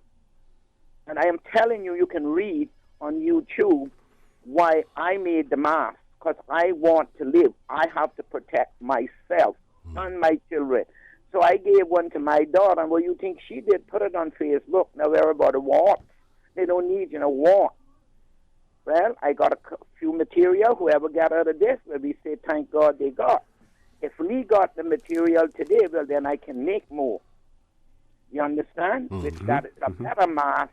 And the thing is with those masks, yes, they sweat. They're not factory made. But if you even got one of those bandanas and just put it across your nose with that, because I can take that, and you go into the store, you're standing in line. I had a guy came and bought 2 for that same reason. One when he go and look at his chickens, one when he go in for because he seen somebody there sneezing, and he almost had babies. So, we need to wear something that's going to protect us.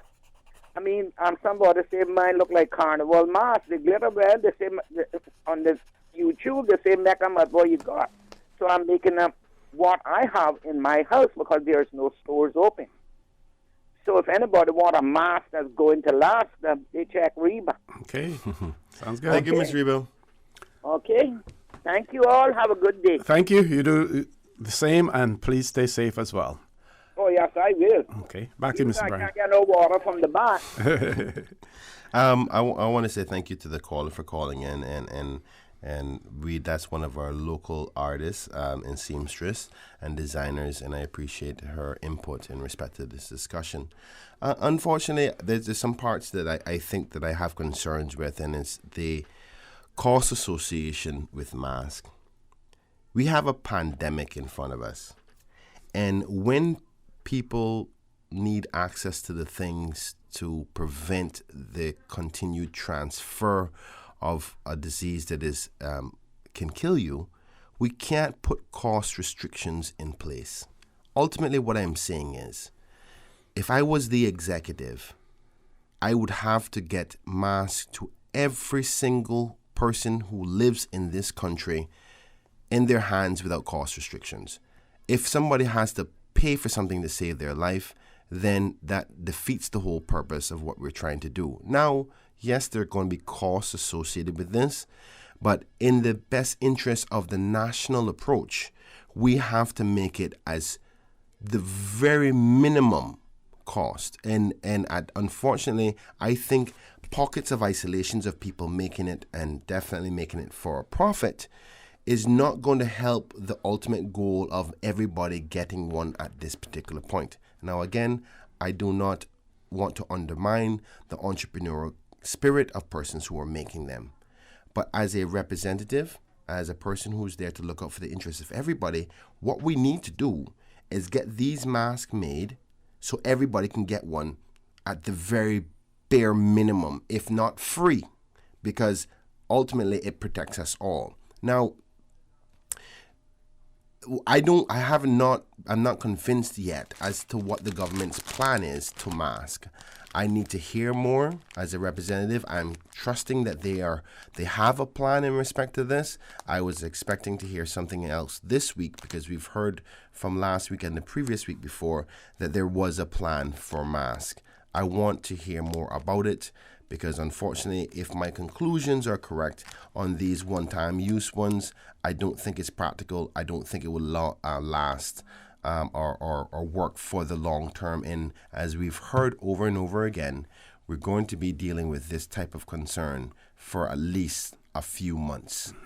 So these one-time use ones will not work. So I'll leave it there. I think that I want to give the benefit of the doubt to the administration that they have considered the things that I've just brought up and that they have a solution to it. And I hope to hear from the Minister, the Honourable Dwayne Seymour, as to what the plan is moving forward with the mask and making sure that every man, woman and child has a mask moving forward, regardless of whether it's a mandatory order or not.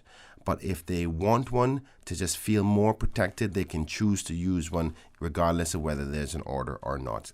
That's my opinion if I was the executive arm in the government.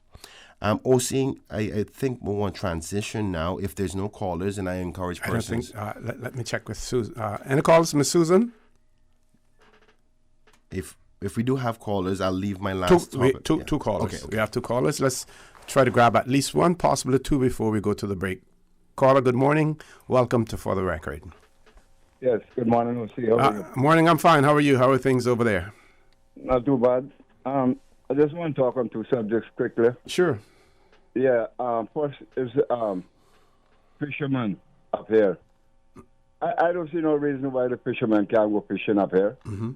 Because, number one, most of them go fishing by themselves or just them and one other person. And I'm sure somebody not going to go fishing with somebody that they think have the virus.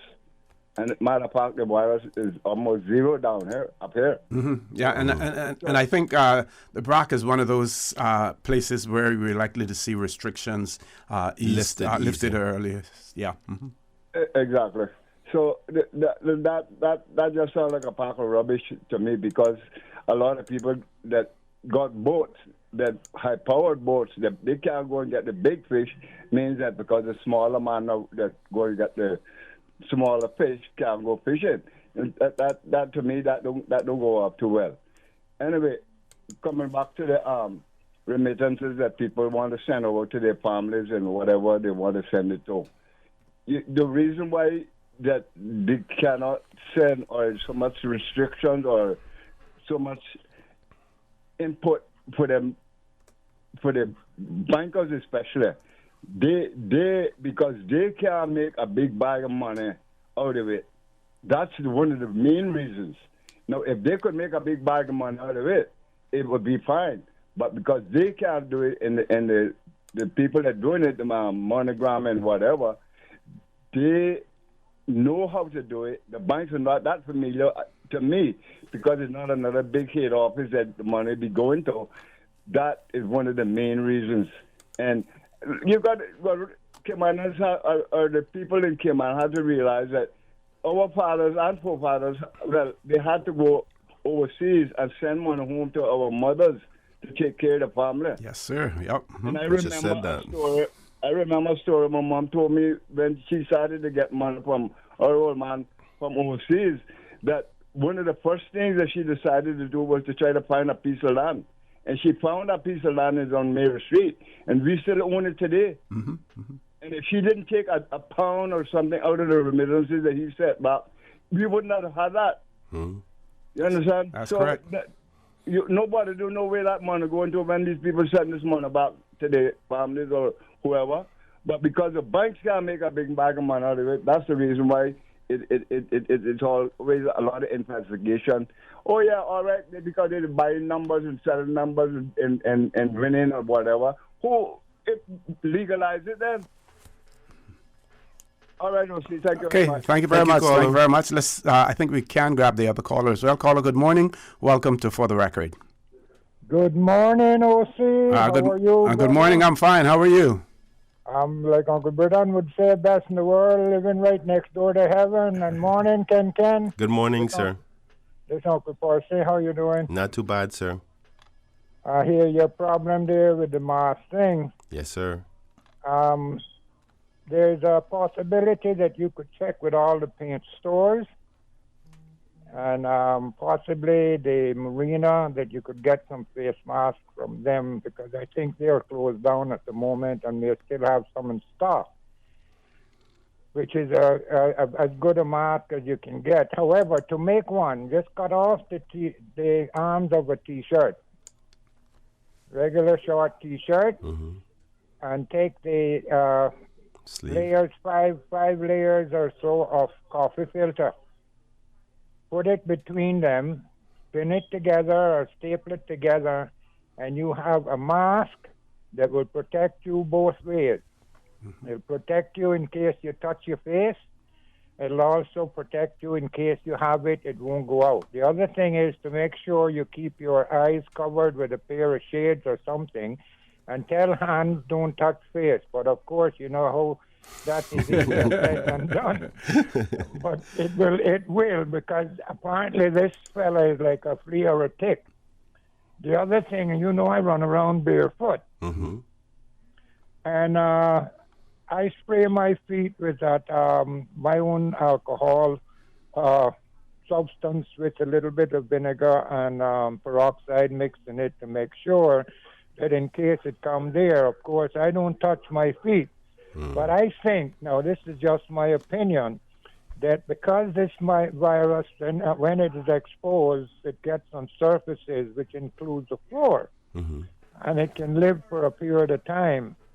And if you're in a crowded area where it is around, people get in there, they're walking on it, it get on their shoes, and when they get there, they don't realize it, they take off the shoes, it gets on the hand, and blam, they puts it on the face, and bingo. So they should remember to leave shoes outside and in the sun, because the sun it also kills it. Well, within a few hours anyway. So there's other ways that we can actually protect ourselves, not only from spreading it, but from getting it. So think about those things on that line there, because that'll certainly help. Because I predict that, at least as I see it, we're going to have social distancing and protection, particularly in the banks and the supermarkets, for quite some time to come. Yes. Very sage advice, Mr. Percy. Thank you, Uncle Percy. I appreciate you calling in. I really do. And also, please, just pray to tell them, beg them, let us go fishing, man. We need the fish, and the first fish we catch going to the hospitals to feed those people that we got all over the place. I think that's a fair exchange. Yep.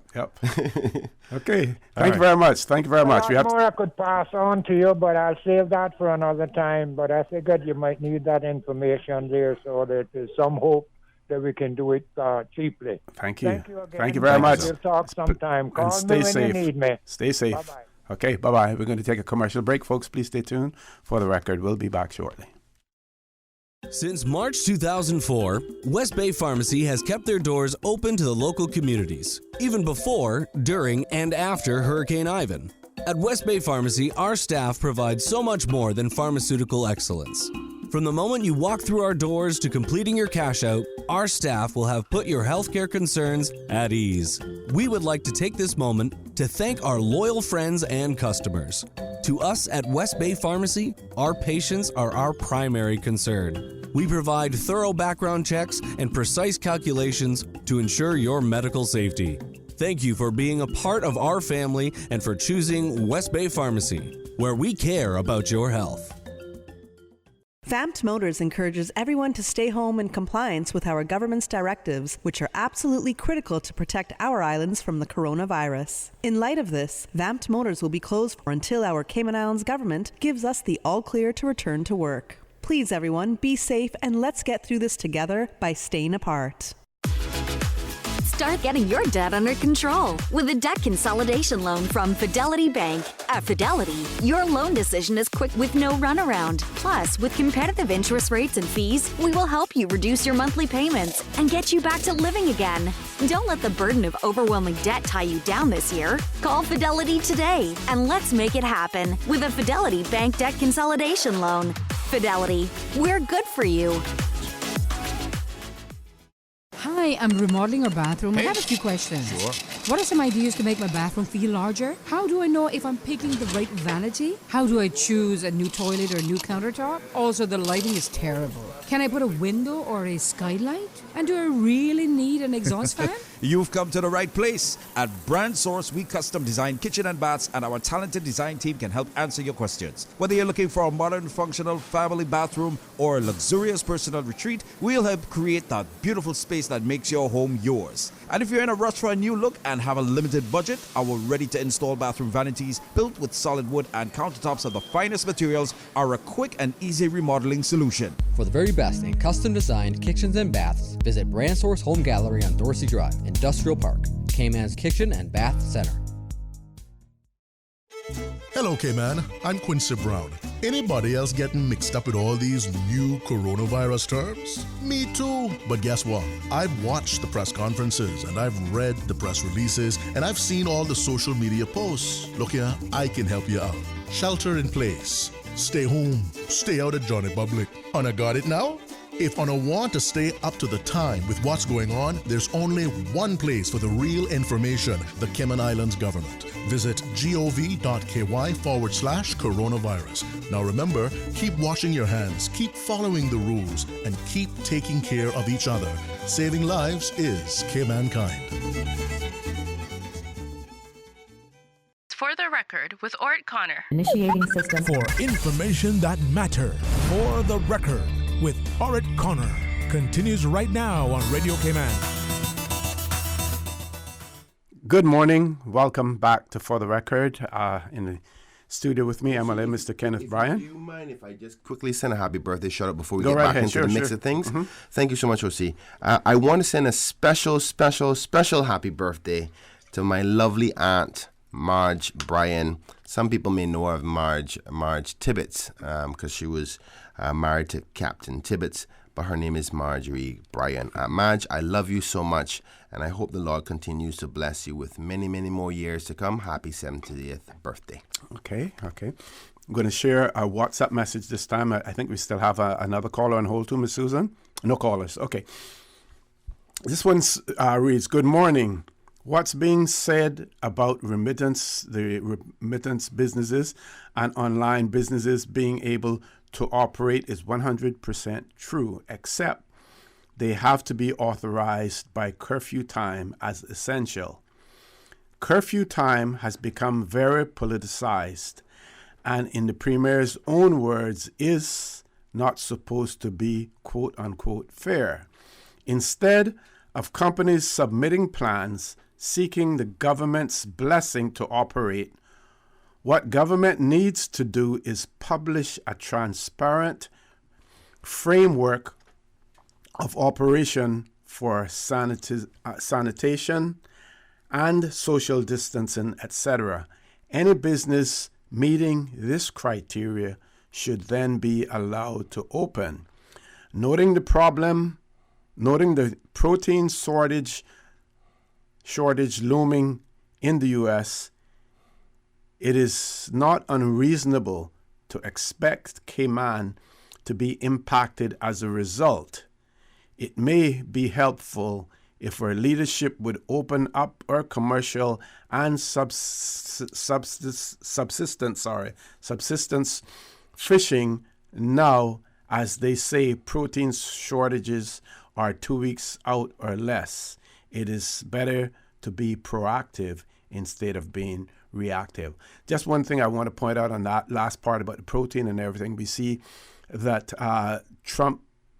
U.S. President Trump has invoked the Defense Supply Act and ordered these food processing, meat processing plants to remain open as well. So hopefully that will help, because what will happen, what I see happening with this at the end of the day, is that people become alarmed, and right away, just on the mere fact that there's an expectation of a shortage, you're going to start to see the prices go up. You're going to start to see people flocking to the stores, supply and demand.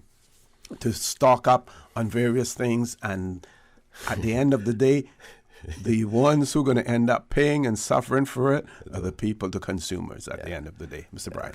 OC, you're 100% correct in that viewpoint. Supply and demand is based on human behavior. Just one order by the Donald Trump can affect the markets and the supply. Just the fear of worry can affect the supply and demand and costs and prices. But though we're adding to the conversation about the fishermen here locally and protein based on the fear of potential loss of proteins from the United States, I still think allowing Caymanians to go out and fishing if they feel the need to is it's not only about the fact of supply and demand. There's a number of positive elements. For one, even if the supply is available of proteins, so chickens and beef and stuff from the United States, maybe Caymanians may not be able to afford it because of loss of job opportunities. Secondly, Caymanians are men of the sea and women of the sea. That's what we naturally know. We grew up as part of our culture. It also helps balance the mental state of people getting away. People go fishing, sometimes not even to eat the fish, but just to get a mental break from all the chaos. So there's a lot more benefits to allowing Caymanians to go fishing, and residents, for that fact, to go fishing throughout these times. Obviously, keeping the priority of safety first. So the goal here should be is create a structure upon which they can be given an outline to say, yes, you can do this, but you got to do it with these protocols in mind for safety, because safety is always first. And I recognize that, and many of the restrictions so far against fishing or against any other kind of activity was on the basis of trying to maintain and stop the transfer of this. But I believe, in my personal opinion, that there can be systems and structures put in place that allow you to get the best of both worlds. So I hope to hear from the government. The Premier's answer yesterday in respect to fishing, he said only 2 words: soon come. So hopefully he can elaborate a little bit more on that either today or tomorrow. Certainly. We have a caller. Let's go to the 2 callers. Let's go to the phone lines. First caller, good morning. Welcome to For the Record. Good morning, OC. Good morning, Kenneth. Good morning. Good morning. Good morning. It's good to see you, calling from the district of West Bay. The Republic? Bringing you greetings from West Bay. What I wanted to say was that with the meat shortage throughout, I guess, the United States and everything, where we get most of our supplies from, I think that goes. I agree with your comments before about price going up and everything, but then I think of it on the other hand, it could be to people's detriment, because those plants closed down because of an outbreak of the virus within those plants. Now, Mr. Trump has told them that they must keep open no matter what. So if those people are not using the precautions because they don't want to be there and they're forced to be there, we could be getting any kind of meat shipped to us. Good point. Very good point. Very good point. And I guess what we need to, and I'm assuming the executive arm of Cayman's government will be looking at this as, because Donald Trump is obviously very controversial, and I'm hoping that his order is not just simply you better go back to work, regardless if he is sick or not. I don't think it will be as simple as that, but to say, whether there's an infection in a certain factory, that can we replace those workers with healthier workers and maintain and monitor those employees to make sure that there's no negative elements around them by way of the coronavirus, and to ensure the production and the quality of the product that they're supplying to the world is not affected in any way. Because obviously you have the I can't remember the organization that puts in the protocols for how you produce food. USDA, that's it. And they have to meet those guidelines as well in order for them to mass supply. So I believe in the checks and balances will be there, and the order for them to get back to or to allow them back to work will obviously be with certain criteria having to be checked off first. As crazy as he may be, he ain't that stupid. He can't go across everybody before and just simply say go back to work. At least I hope not. So there's a level of ease in my mind to say, even though the order was done, it has to have the checks and balances done in order to get past the other authorities like the USDA and the like, and international regulations of food supply and demand. Okay. Yeah. I understand you, but I mean, of some of the comments that we've heard came from him before, I wouldn't take that with a grain of salt. Well, I agree. I think I can't wait till the fishing open back out, because I'd rather eat my fish where I know it came out of our salt water and it's safe. I would rather see our waters open up and the fishermen out there catching their fish and bringing it in and selling it, using all the precautions that they can, than right now to say, I am going to eat meat that come from the United States or anywhere in the world that has had these kind of breeds. Luckily for me, from last year, March, I have not touched any red meat or anything, so that's fine. I'm almost vegetarian. Good for you. So that's fine with me. But I know people like their meat and they need their protein. They can eat beans and stuff that give them the same amount of protein. True. But very true. I don't subscribe to his comments and demanding them people to go back to work and keep those plants open no matter what. True. Because we could be getting anything out of there. And the USDA not inside the plant when certain things. They only test certain batches, when they're coming through. They don't test every piece of meat. Thank you. Caller, I want to thank you very much for that. We have another caller on hold, but we have to take a commercial break. When we return, we will take your call, so please stay tuned. At Seaboard Marine, customers often ask us questions about their shipments. Hi, I'm thinking of buying a car from the States. Which port do you ship out of? Hi, we ship out of Miami, Houston, and Brooklyn. Just let us know your port of choice and we can provide you with a quotation and answer any questions you may have on insuring and protecting your vehicle during its journey. Shipping shore to shore, Seaboard. Insurance is complicated. Make your life easier and better protected with comprehensive financial solutions from FIS Insurance Brokers, with plans from life, health, property insurance, motor, public liability, and professional liability insurance. Whether you're protecting your family or your business, leave nothing to chance. Understand your options and protect yourself for the future. Speak to your FIS Insurance Broker agent today, located on Shedden Road by MoneyGram, or call 623-5616. Honey, our fridge has stopped working again. Everything in the freezer is melting. We need to get this repaired right away. I'm calling Brand Source Service. When you need the very best appliance service, call Brand Source Service at 623-5000. Offering service and installation of all brands and models of appliances. Brand Source Service is Cayman's source for appliance parts and repairs, with qualified and experienced technicians and the island's largest stock of appliance parts parts. Brand Source Service will have your repair completed in a flash. So, whatever the problem is, call the experts at 623-5000. Brand Source Service, Dorsey Drive, Industrial Park. Telephone 623-5000. The public is advised that all public beaches will be closed throughout the Cayman Islands for a full 24-hour hard curfew from the 17th of April to 5 a.m. 1st of May 2020. This means persons are prohibited from entering on, walking, swimming, snorkeling, fishing, exercising, or any type of activity on any public beach during these times. Private owners with beach access are not permitted beyond the high water mark. Stay home to save lives, Cayman. Hello, Cayman. I'm Quincy Brown. Anybody else getting mixed up with all these new coronavirus terms? Me too. But guess what? I've watched the press conferences and I've read the press releases and I've seen all the social media posts. Look here, I can help you out. Stay home. Leave Granny alone.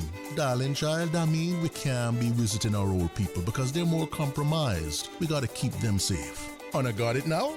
If Una want to stay up to the time with what's going on, there's only one place for the real information, the Cayman Islands government. Visit gov.ky/coronavirus. Now remember, keep washing your hands, keep following the rules, and keep taking care of each other. Saving lives is Caymankind. For the record, with Orrett Connor. Initiating system. For information that matters. For the record, with Orrett Connor. Continues right now on Radio Cayman. Good morning. Welcome back to For the Record. We have a caller, but trying to balance the calls and the WhatsApp messages as well. So I'm going to share this WhatsApp with you. And this person said that they have been trying to have this question aired for 2 weeks now, and they haven't been. I'm not sure why, but anyway, hope you're listening because we're going to air it today. I believe I touched on this before, though. It says, good morning. Can you please find out for me on air, does the government intend on contacting the employers of all these permit holders who are now getting NAU assistance? And I should point out that I think the NAU assistance is really only for, they did the $150 voucher, for food, but people still are eligible to apply to the NAU if they need assistance? Well, not officially, but the Premier did say, listen, if a person is having a problem, come to the NAU, we'll figure something out. Okay. So what does that mean? So let's say, for instance, a work permit holder it loses their job and the landlord, under law, kicks them out and they can't get back home. Yeah. That means, based on what the Premier said, I mean, this is my assumption, is that the NAU would have to put them up. And we've alluded to the fact of that. But I want to say this. If we're putting up work permit holders, there are many Caymanians out there too who don't got a place to stay. You better make sure you're putting up Caymanians first. Now, I don't want to come off in a negative way, but that one I'm a bit touchy about because there's many Caymanians. I've had Caymanians sleeping in cars for months. Yeah. So please, I really want to stay together with the government on everything moving forward and staying together as a team. Yeah. But my Caymanians got to come first. It's one of those things that Ms. Georgette had always been concerned about too, homeless people. So the WhatsApp message goes on to say, it would be very wise for the government to contact those relevant employers to cancel those work permits or be forced to take full responsibility for their employees. The government cannot afford to support all those people when the employers are sitting free and not trying to help free up the burdens they have placed on our government. I feel this will ease some of the burdens of the government purse. Well, I'll quickly say this because I know we have a caller waiting. Different businesses will be in different circumstances. So some businesses, I would say like a small one, may be in suffering themselves. To be honest with you, they may actually end up going bankrupt and say, "Well, boy, I don't want to leave this work permit holder depending on the state, but I don't have any funds either because I've lost everything I had as a result of the coronavirus and the economy." But then you may have another business owner who's made well over the last couple of years, 10 years or what have you, and things are good, and they have the money to help their employees, but are just choosing not to and then putting them off on the state. So there's no one stroke that fits everybody. You have to look at the circumstances. I think it's worth investigating to make sure that those employers who can give assistance, because under the immigration law, they're supposed to be assisting their work permit holders at this particular point. But those employers who don't genuinely have the money, they can't be left to that because there's many business people who are suffering themselves. So there's a two-sided part to that. Okay, let's go to the phone lines. Caller, good morning. Welcome to For the Record. Good morning, O'Shea, and good morning, Kenneth. Good morning, sir. Good morning. I'm sitting here looking at my backyard, and I see about 500 million chickens out there. And I'm thinking to myself, some time ago... Free range. I know. Some time ago, I told government that what they should do, the government has the vacant property and stuff like that. Why don't they start a chicken farm and have all those, unskilled Caymanians who are out of work, those that you see walking up and down and begging and stuff like that, they could do something. And have them working at places like that. We'd be supplying all the chicken we need. We wouldn't have to worry about if the plane is coming in now with chicken or the boats are coming in with chicken, eggs and all that. I see that a lot of people were selling local eggs and whatnot. But these are the things, and when I think that they're paying $5 a head to kill guanas, but they won't do something like this. I mean, that bothers me. So I hope that this coronavirus thing will open our eyes. And I got something I'm going to send to you, OC, probably on Friday. I'll get it to you. That we have to think ahead. And we got to stop thinking, but letting people bring in every Tom, Dick, and Harry they want, because you can pay nothing to them people that come in here from overseas, and they're making all the money, but they don't do anything like now when, like Kenneth just mentioned, or you just mentioned, about these employers that bring these people in now, they leave government now to look after them when these things happen. Can't do it. That's not right. So what I say we got to do, first of all, make sure that every Caymanian that can work is employed before they hire one foreign national, unless it's a special thing.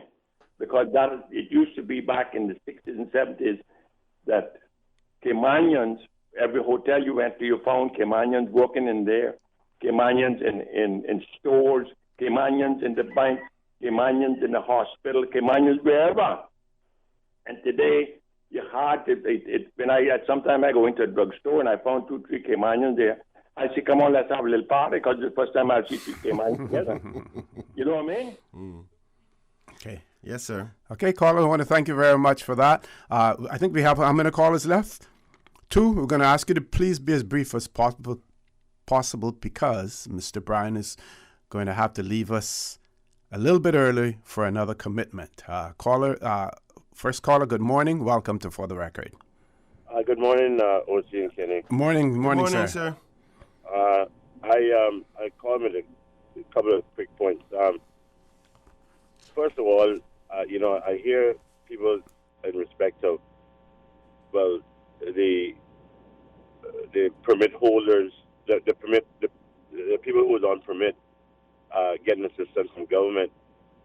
I think that we have to look at this as twofold, because just yesterday we heard the Premier suggesting that all being well, the construction will be the second phase of the rollout. Ask yourself a question. If we send back all of the work permit holders in that industry, which is going to have to be the striving pillar of the economy for now, because let's not talk about tourism. That ain't going to happen until next year. We know that as a matter of fact. Not going to happen. So I can't kill the government for assisting those persons for the relatively short space of time that we have. And yes, the Caymanians should be assisted, and as far as I know, they are being assisted. Call an ace and spade is spade. That's just simply it. The other thing is too, I just directed to you. Mm-hmm. I have never been more scared in my life. Well, not more scared in my life, but I felt sort of like there was a time when you called the talk show just a few days ago. I had to pause for a bit because you made me very uneasy when you came across the way you did, and I'm going to ask you to guard against that. In what respect? I'm not sure what you're talking about. In respect of when you called the talk show and suggesting, you said this was just moments before the press briefing. I think that was Monday that you suggested was going to be a substantial amount of test results going to be given, and you're asking people to sort of to eliminate fear. I was of the opinion, being an informed person that I am, that you were coming across from an informed position, that there was going to be a substantial number of positives that was going to be shared from these tests. And I ask you to be very, very careful the way you come across, because while you're trying to be helpful, it wasn't, that day wasn't very helpful to me. And you know me, I can just tell you the way it is. Now, straight talk bring no following with me. I can just be straight with you and tell you the way it is. Okay. So I ask you to be guard against that, because you know, while you're trying to help to keep the calm, for me there was a fear that bam just went directly up. I'm saying, wow, this guy has been briefed by the premier. Somebody this morning braced for the worst.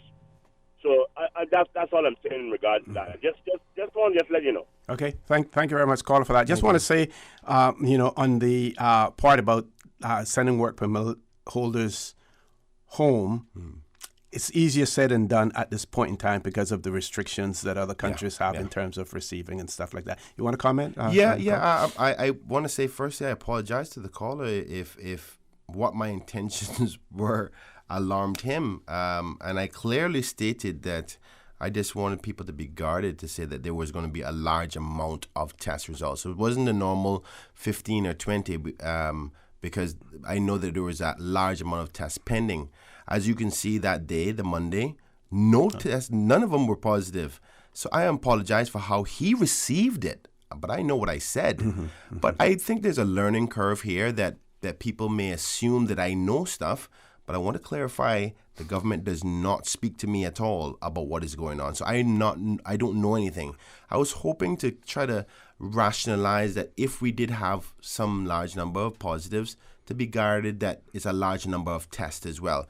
But you're right, if you were taking it that way, that means maybe somebody else is taking that way, and I'll just let the test results speak for themselves rather than trying to help in that respect. So I learned something this morning, so I appreciate it, but that was never the intention, and I am not privy to any information on the inside. I wish I was, but I am not. Okay, we're going to grab our last call for the morning. Caller, good morning. Welcome to For the Rec. Good morning, me again. Good morning. Very, very quickly, please. Okay, OC, I just want to mention to you and Kenneth, I was lucky by calling your show. I found that material. And I also want to say to you guys that the bra makes one of the best face masks because of the pod. I also got them made. I'm making them too. And you don't have to wash them, or you got to do sprayer. Maybe wash them once a week, but they are a lasting mask to your face, and it protects around your nose. It doesn't protect the eyes, but that's what some people want, and that's what I'm going to give them. Excellent. So excellent. I do the bra and I do the face shield, and thank God, God answered my prayer, and I got cut so much today. I go and pick up the material. Okay, excellent. You want some face shield? Tell them check me, but they'll burn. Stay safe. We're going to take our last commercial break. Mr. Brian is going to say goodbye a little bit early, and then I have a few WhatsApp and emails that want to address as well. So we're going to have the phone lines closed off after Mr. Brian leaves. Folks, please stay tuned for the record. We'll be back shortly.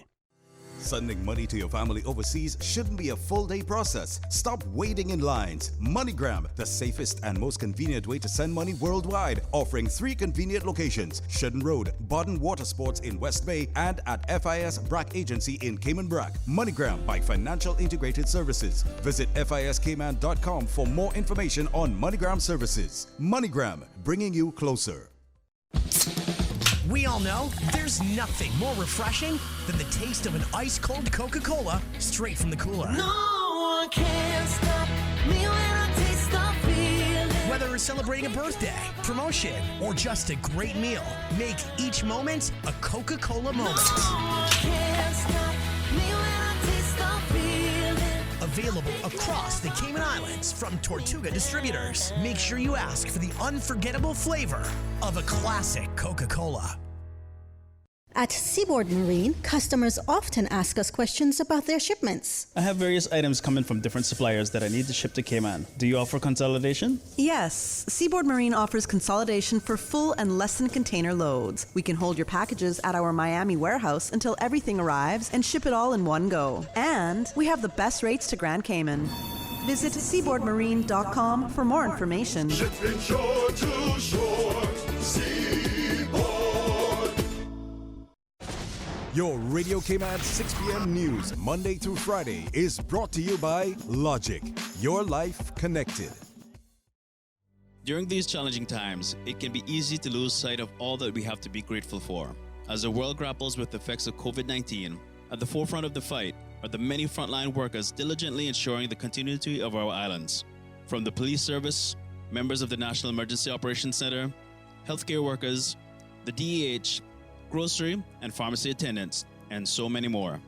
Along with the daily conch call at 6:59 p.m., Radio Cayman invites the community to call in to talk today, every Friday, for Frontline Fridays. Share your stories and experiences and let us as a community start the gratitude trend to the many people putting their lives on the front line.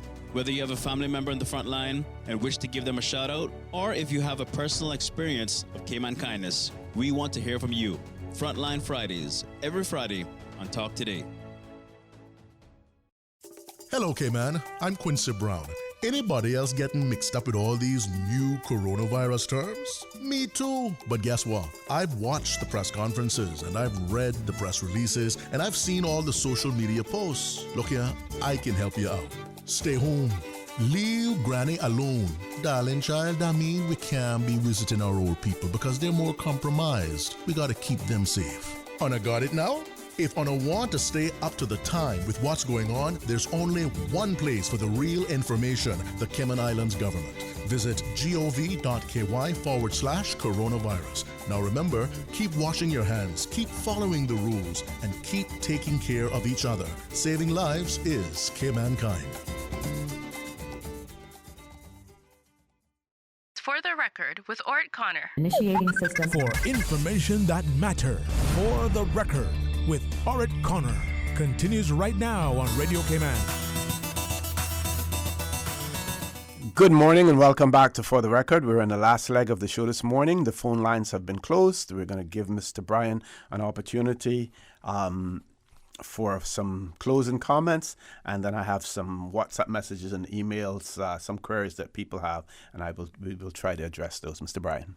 OC, thank you so much for allowing me on the show again today. I think we had a productive show talking about some very important topics. I just want to say that for the public to continue, please, I beg you, if you don't, unless you're working as an essential worker doing something very important, I ask that you continue to listen to the press conferences, because just hearing a little bit of information about what's going on as opposed to the tone, the attitude, the finer details of what's happening at the press conference keeps us informed about what's going on and what the plan is for the future. And it could be something that you need to know to save your life, or save your business, or save you financially in many different ways. So that being said, please stay tuned to the press conferences. They're usually on at 2 p.m. every day, unless something else changes.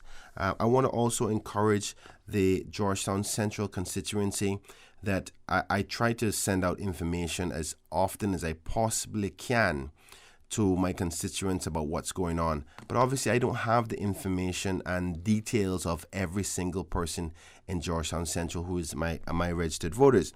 So I want to say, if you want me to send you the details about what's happening on behalf by the government, an update of the press conferences and stuff, you can send me a WhatsApp. My number is 926-0005, 926-0005. If you were one of my constituents, it's important for me to inform you about what's going on, but I can't do so if I don't have your contact details. So if you're listening, or if you know somebody who lives in our constituency that doesn't have my contact details, please give them my number and tell them to send me a message so I can add them to my list of people to check on, to contact, to keep them informed about what's going on. It's very important. That being said, remember to stay safe and love each other and be there for each other. Social distancing, washing your hands, try to get a mask if you can, and stay home unless you have to go out to get something necessary for you and your family. OC, thank you so much for today. Thank God you very bless much. you. Enjoy the rest of the show. Stay safe as well. For the person who sent an email that's talking about need the court's office to open, have traffic ticket to pay, not computer literate. I will draw your attention to the Judicial Administration's website, and under the heading Payments into Court, it reads, for payments to be made into court during the shelter-in-place policy, please visit website www.judicial.ky and view our COVID-19 instructions for online payments.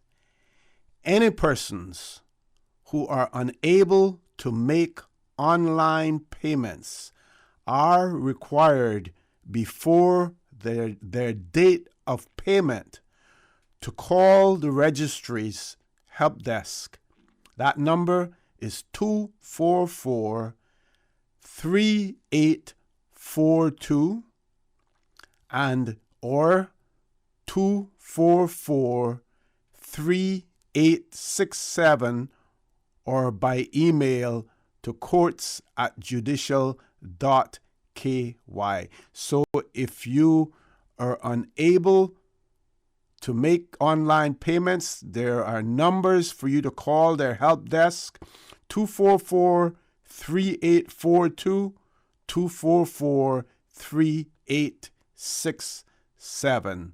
Those are your instructions. One of our listeners wanted to know whether or not, if there's any consideration regarding the age when work permits are approved. I would imagine that they mean the age of the prospective employee when the work permit is approved.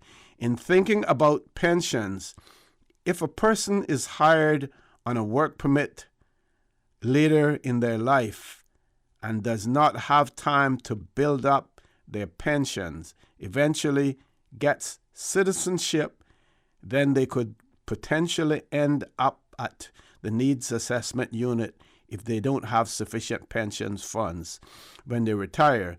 Just a thought. I don't know if that's ever considered or factored into work permit PR grants. Thanks. Well, certainly, when as it relates to the grant of permanent residence, yes, it does. The part of the criteria would be the sufficiency of the person to maintain themselves in the Cayman Islands without the support of the government, amongst other things in terms of property and various other factors as well. So while the age may not be a consideration for a work permit, as long as the prospective employer can satisfy the authorities that they need the person, that this person has the requisite skills that they're looking for, that there's no Caymanian available to take that job, then yes, they can get a work permit. The process as it relates to permanent residence or Caymanian status on grounds of grant, as opposed to having some Caymanian connection, is completely different. as well. So I just wanted to point that out for you. This one reads, one more big problem, Mr. O.C. and Mr. Brian. Will somebody please open the Scotia Bank in front of the Hurley's supermarket? Please. It is very hard to leave from Bordentown to Camana Bay just to do business at that bank. It's very hard. Thank you. Hopefully, in the announcements that are being made in relation to services, that something may be done as far as financial institutions, in particular banks, are concerned as well.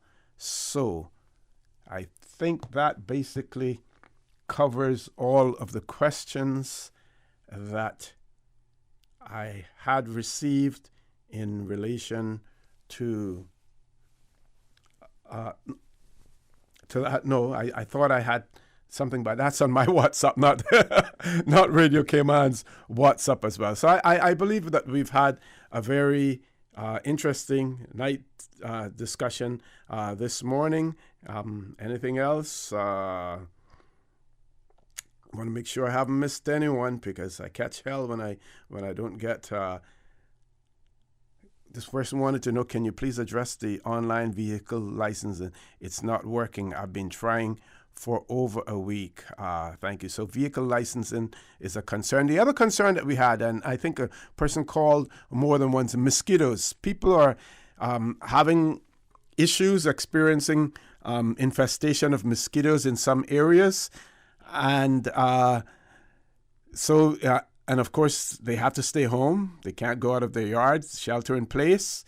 They want to know what Department of Environment is doing in relation to that. They want to know whether or not there are any curfews in relation to the spray plane being out there, if that's under curfew as well. If not, they want something to be done about the mosquito situation, because, of course, as the rains come along, then that will be even more problematic when we get the rains as well. Folks, I want to thank you for allowing Radio Cayman, and I want to thank you for allowing Radio Cayman, and by extension, For the Record, into your homes, into your vehicles, as you traverse the busy roads of the Cayman Islands, into your places of work, wherever that may be. I also want to remind you that we are our brothers and our sisters' keepers. There is always someone out there who's less fortunate than we are, and I ask you to extend a helping hand to them. If you can't do that, then I suggest you donate to a worthy charity, because we always want to consider those who need, not necessarily those who want or even those who crave. I say to you, have a great day. Continue to support your radio station, Radio Cayman. Join Sterling Dwayne Banks at 12:15 for Talk Today. Remember to follow the government's guidelines as it relates to personal or physical or social distancing, as well as ensuring that you observe the curfew times. Don't go out on the roads if you don't have to. Stay safe, and again, we ask the good Lord to bless these three beautiful, wonderful Cayman Islands. For the Record is brought to you by Vamped Motors, the only authorized Ford and Toyota dealership serving the Cayman Islands. Cayman Pharmacy Group, with a location in West Bay and professional pharmacy at CTMH Doctors Hospital. The Cayman Pharmacy Group has a location for you just around the corner. Seaboard Marine, with over 35 shipping ports, find your shipping solution by calling 949-4977 or visit seaboardmarine.com for competitive rates. FIS MoneyGram, the safest and most convenient way to send money worldwide. MoneyGram, bringing you closer. Coca-Cola, available across the Cayman Islands from Tortuga Distributors. Accept no substitutes. Taste the feeling with Coca-Cola. Brand Source Home Gallery, inspiring luxury. And Fidelity Bank. Fidelity, we're good for you.